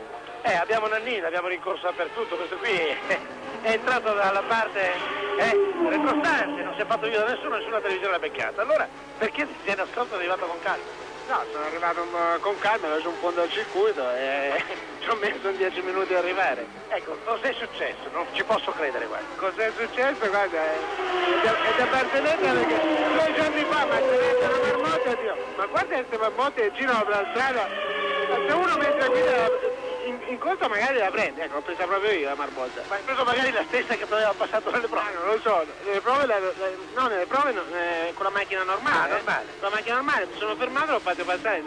Before the season began, falling off a push bike, and an exercise bike. When I say a push bike, I mean he was pushing him jolly hard, but it was stationary, and he failed to start, and then that was in Phoenix, but he finished in 5th position at Monaco, and he's running strong now, so if he can just keep going, that'll be good. And Arrows need a fillip. You're watching Stefano Modena, number 8 in 8th position now. It's Senna you're looking at. And the Arrows team have had a boost this week because Alan Jenkins has joined them as designer, and they desperately needed somebody of his calibre with the knowledge that they're going to have Porsche V12 engines next year. And Alan Jenkins, who was with Onyx and before that was with McLaren, is now with the Arrows team as designer. And already the Brazilian flags are coming out all round the circuit because this enormous following that Ayrton Senna has, I won't say he's sensing victory, they've been sensing victory since the first lap. Now they're positive that it's going to be their man who comes home first. As you watch Nigel Mansell, the pace is hotting up because Nigel Mansell there is definitely closing on Nelson Piquet in second position, Piquet, so we've got the prospect of a Ferrari finishing in second place. Mansell charging. He's already put up a fastest lap, which has been beaten by Ayrton Senna, and Nigel Mansell going for Nelson Piquet in second place and 6 points. Yes, and this should be very stimulating to Mansell. As I said earlier, it's been a bit of a dismal season for him so far, and this might just be the little G-up that he needs. Now, he'll have to charge because getting past Piquet is not really easy. We've seen how difficult it is for two evenly matched cars here to pass on it's a very varied circuit, but there really aren't any very long straights, so it's pretty stop-go. And there is Prost going past, and remember that Berger is somewhere just about to join this group on the stopwatch, not on the road. And that's Derek Warwick behind Alain Prost. And Derek Warwick, I remind you, is in 6th position. So Prost has got some sort of a problem, no doubt at all about it. But the question now, as we watch Alain Prost ahead of the Lotus Lamborghini in 6th position, Derek Warwick, who is followed by his teammate Martin Donnelly in 7th place, Modena in 8th position, Caffey in 9th place.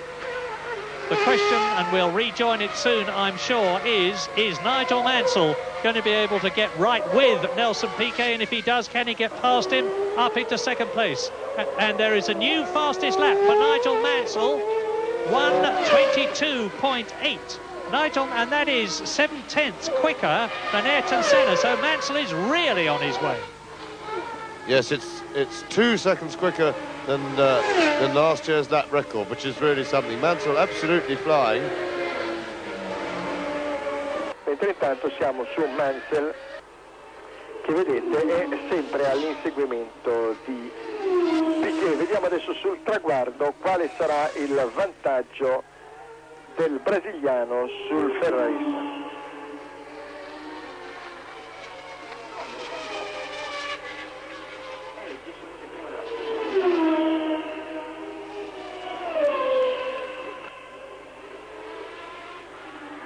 Mansell ha 2 secondi e 6 di distacco, ha perso circa 6 decimi in questo 59esimo giro nei confronti di Piquet, mentre Prost ha fatto il suo giro più veloce in corsa in 1:23.361 per difendere almeno il 4º posto dal rimontante Berger, che adesso si trova a 5 secondi e 7. 10 giri e mezzo alla conclusione. Vedete questa inquadratura dell'alto dell'isola di Notre Dame con il bacino per le gare olimpiche di canottaggio sulla destra del teleschermo. È possibile anche che Prost abbia avuto dei problemi ai freni. Normalmente succede questo, che se rallenti un pochino i freni ritornano efficienti e... Senna, they of course look immobile, and Martin Donnelly seems to be in trouble. He's going very, very slowly indeed. 8th position. Is he going to fail to finish as he did in Brazil and Monaco, and he didn't even start in Phoenix? Martin Donnelly touring there, or looking as though he was touring. I'll be able to let you know later. He's in 8th position, or was, and that's giving, of course, the opportunity, and he certainly, there's a fire at the back, and that's giving Stefano Modena the opportunity to move up a place into 8th position, with Martin Donnelly certainly out of the Canadian Grand Prix. Al limite, certo. Anzi perderà piano piano, cercherà di risparmiare la meccanica perché arrivare sul traguardo anche come con 2 secondi di vantaggio, come del resto è successo a Monte Carlo, certo, è importante vincere e lui lo sa bene questo, dunque. Intanto al 60° passaggio sta per concludersi il 61°, Senna, Piquet a 27,3, Mansell a 3 secondi e 3 da Piquet, Prost a 4 secondi e 8 da Mansell, Berger a 6 secondi e 1 da Prost.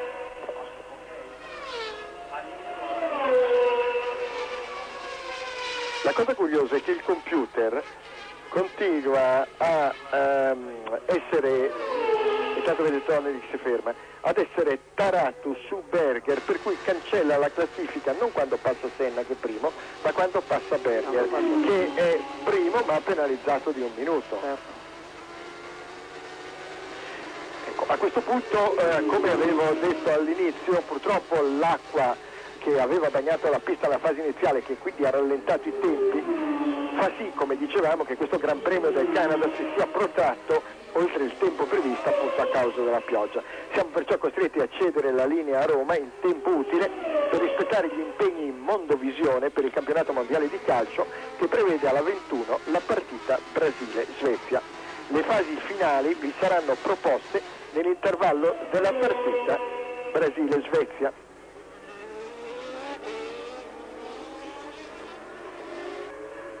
Comunque possiamo continuare fino a quando la linea verrà interrotta ovviamente dalla regia di Roma, e la parte restante della corsa la potrete vedere successivamente, come vi dicevamo, nell'intervallo della partita Brasile-Svezia, mentre per quel che riguarda il telegiornale delle 19:45, che non avete potuto vedere proprio perché vi è stata offerta la continuazione della diretta di questa gara, le ultime notizie del TG2 le potrete avere alle 23 circa, dopo la partita in questione.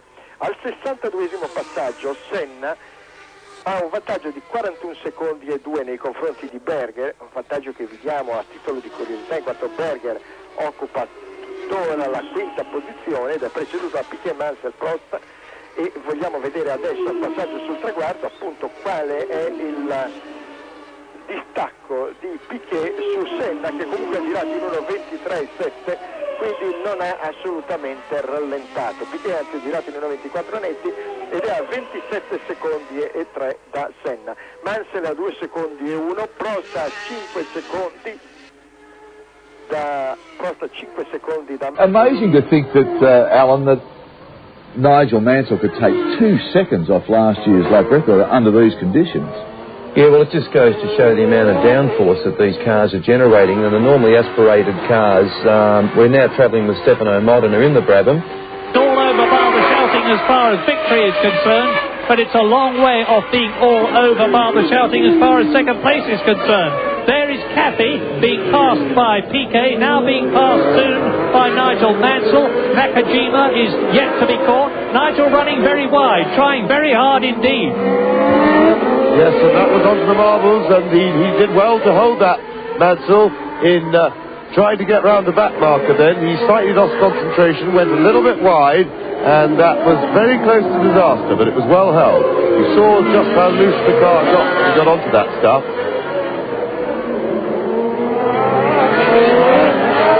And Alain Prost also has responded to the theoretical clock challenge coming from Berger, and at the moment suspending him off against the clock.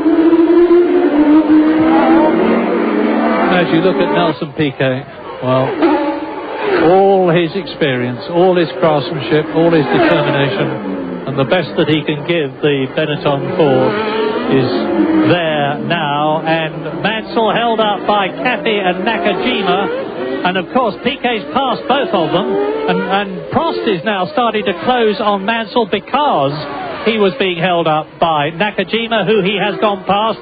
Now you see again what James was talking about. That granulated look on the circuit is the marbles. That is rubber, little rubber balls that have worn off the tyres. Piquet, Cathy, and Mansell furiously shaking his fist at Cathy. Move over, let me through. And Cathy does it, and Mansell really gets on the loose stuff and almost gets it sideways. Yes, and I'm afraid Mansell rather lost his rag there and very nearly put it into the barrier. He was shaking his fist in what I'd call an over-agitated way. Alex Caffey, and then when he did go past him, once more, same place, he put a wheel on the dirt, got very crossed up, but I think he's probably got an overdose of adrenaline pumping around at the moment, and that certainly would have equipped him well to catch it. Oh, really razor sharp, but it certainly hurt. Caffey has really put back his challenge on second place to Nelson Piquet. That traffic has hurt Mansell, and Piquet has been able to show them a clean pair of heels, if I can get that one out. Now Mansell's got the problem with Briard. He's passed him now, and Prost has got the problem. But race order on lap 65, with Ayrton Senna, of course, continuing to lead. And it's Piquet still in second place. Ahead, well ahead now, in comparative terms, of the two Ferraris. And Prost is right up with Mansell. You saw the second car go through. Piquet. Berger is still in 5th position. Derek Warwick is still in 6th place. Martin Donnelly is out of the race. 7th is Stefano Modena. 8th is Alex Caffey, which is obviously why he was reluctant to move over. And fast and furious it is for everybody except Senna for the cars in the top 6, because whilst Berger is some halfway round the circuit away from this battle, he's actually in it because of this 60-second penalty. He needs to race on the road, remember. But whilst he has been chasing Prost to try and get in amongst this group, he's put up a new lap record, faster than Mansell's lap record. It's now down to 122.6, but he is actually losing ground on the road to Prost, and that can only be because he's having more trouble with the traffic. Berger is lapping a little bit quicker, but the delays in the traffic have hurt him. So it's a little bit yo-yo, the Berger situation, because he's got back markers over the other side of the circuit. These people have had a lot of trouble with back markers, particularly Mansell with that group just now. And so the Berger chase is all changing lap by lap. Are you still with us? I think James is with us to explain it all. Berger's on one side of the circuit, but still right up with the battle between Nigel Mansell in 3rd place, Alain Prost in 4th position. There is the second place man, number 20, Nelson Piquet, going through, and he is now on his 67th lap in this 70-lap race, and he's coming up to lap Stefano Modena, who is in 7th position. So the second man lapping the 7th man, and the race order is still Senna leading, Piquet second, in 3rd position Mansell, 4th is Prost, 5th is Berger, 6th and lapped of course is Derek Warwick, 7th is number 8 in the blue and white Brabham, ahead of Nelson Piquet here. Stefano Modena in 8th position. In the arrows is Alex Caffey. Down to the danger corner, and of course Modena is holding Piquet up here, no doubt about that. Modena with V8 Judd power, Piquet with V8 Ford power, and Nelson needs to get past. He goes past on the outside. Modena waves his hand to indicate to Nelson Piquet that he should pass on the right, and you look straight down the exhaust pipes and see that fiery red flame of Nelson Piquet's Ford V8 engine spent gases, and Piquet really flying now. He has only got 2 laps to go after the one that he is on. He's going to get 6 points if he stays there, and it's a long time since Nelson Piquet finished as well up as that. He's actually had 19 second places before in his career, most of which of course were either with Brabham or Williams. Those were his glory years, because his time with Lotus was not good. Sorry mate, but I'm sure that fiery red flame was the rear light. Yes, I think the exhaust was behaving normally, and it was just his rear light, which of course for the wet race was on, but it's dried out. Thank you, James. We'll let you know. My apologies, everybody. The old adrenaline's getting on top of me. And no wonder, because look at Modena now, with Mansell behind him, as he's giving Prost the opportunity to close up. So, Mansell in 3rd position. We see Modena now, and we don't see any rear light or fiery gases or anything from Nigel Mansell's V12 Ferrari engine as he pulls rapidly away from the Brabham Judd. And Senna now is coming through to complete his 68th lap and start his last but one. a little piece of professionalism that by Mansell if he did it deliberately, because it appears he switched his rear light off, and the trouble that the Ferrari have had this season with the alternator with the electrics, I would have thought that's very professional driving to have it switched off and not load their rather suspect electrical system any more than is absolutely necessary once the wet run is gone. Frost, notice is still on, but taking professionals is quite heavy limits that, to think of that. Frost may not have thought of it. And Berger has now closed up, still knocking this lap record down. Another new lap record for Berger.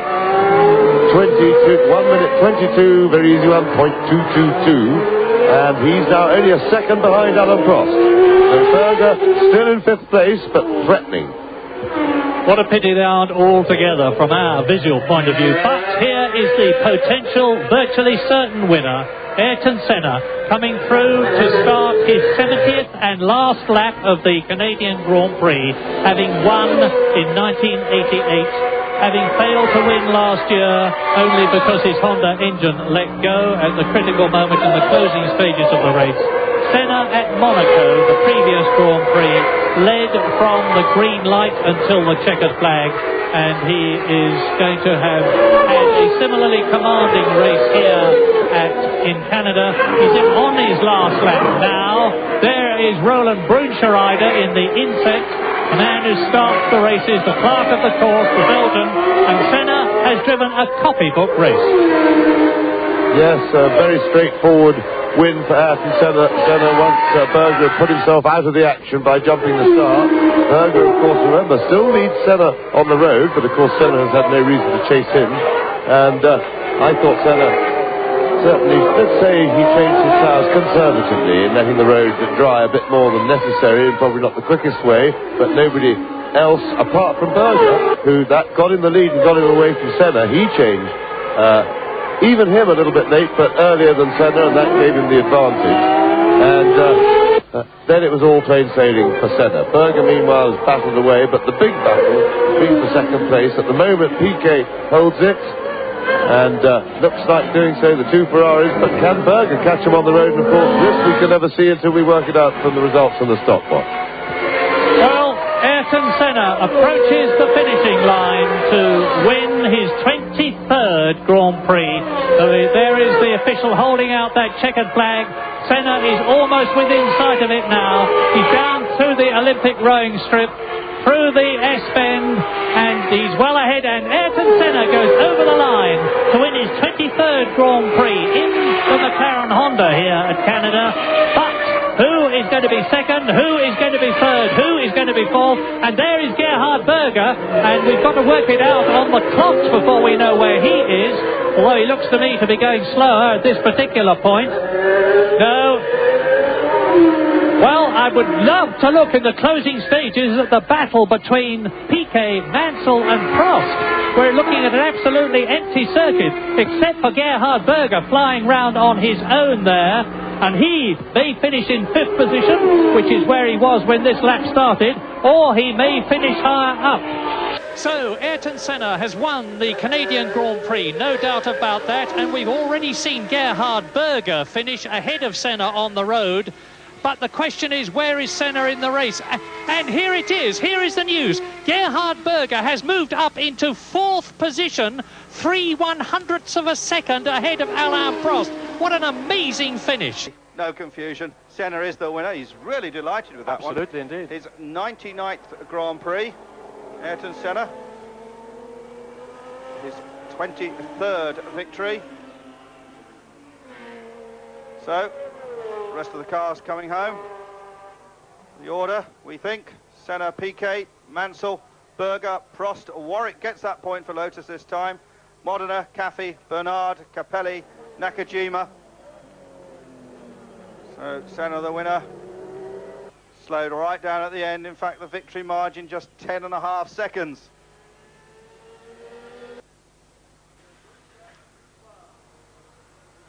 Well, John, we saw Jean Alesi have a very big accident. Everyone's been predicting that Alesi would finally shunt in a Formula 1 car, and it really was a problem of a novice. Ron Dennis talking to to Gerhard Berger. Plenty of Brazilian flags here, presumably connected to Brazilian fans. Yeah, talking about Alesi's accident, really that was a lot of enthusiasm, a lack of judgment and a little bit of inexperience in his part to try and do what he did there. Really was impossible. It was never going to work. Even when Nannini did it, he shouldn't have tried to do it. Senna did do it, but much further down the track, and he was able to get it under control and back onto the dry line before he was heavily on the brakes. But I think for Jean Alesi, that'll be a very memorable lesson. And as you say, many people have been anticipating this confidence, almost overconfidence that he's been displaying in a car.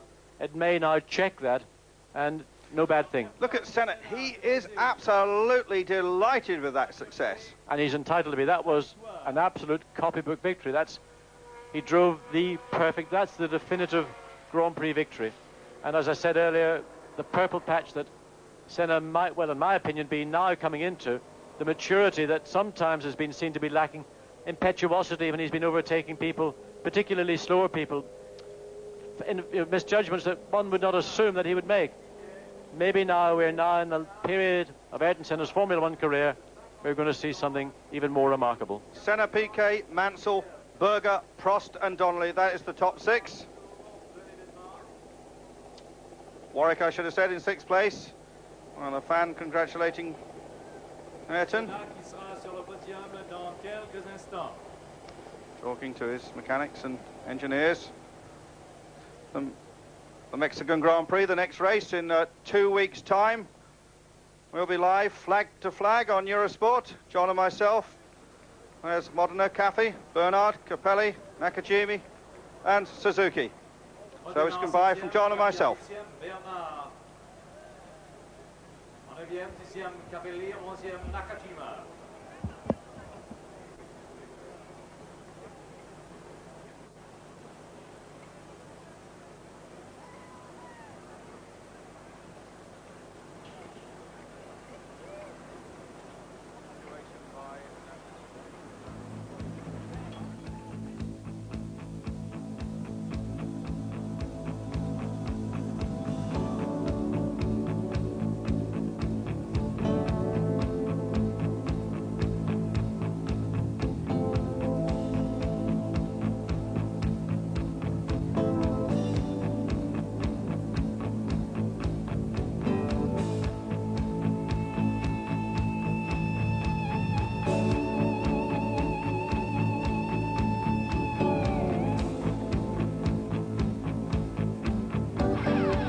I think conditions were difficult for everybody.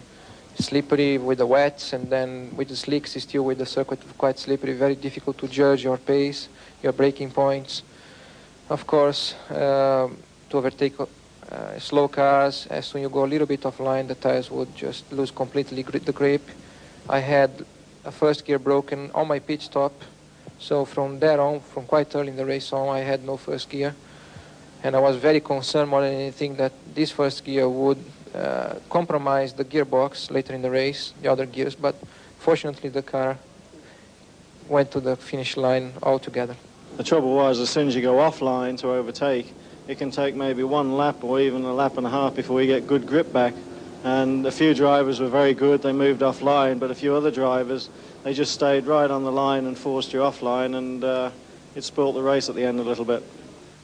Ayrton Senna's 23rd Grand Prix victory here in Canada, with Nelson Piquet in 2nd place, Nigel Mansell 3rd and Gerhard Berger 4th, in spite of that 60-second penalty at the start.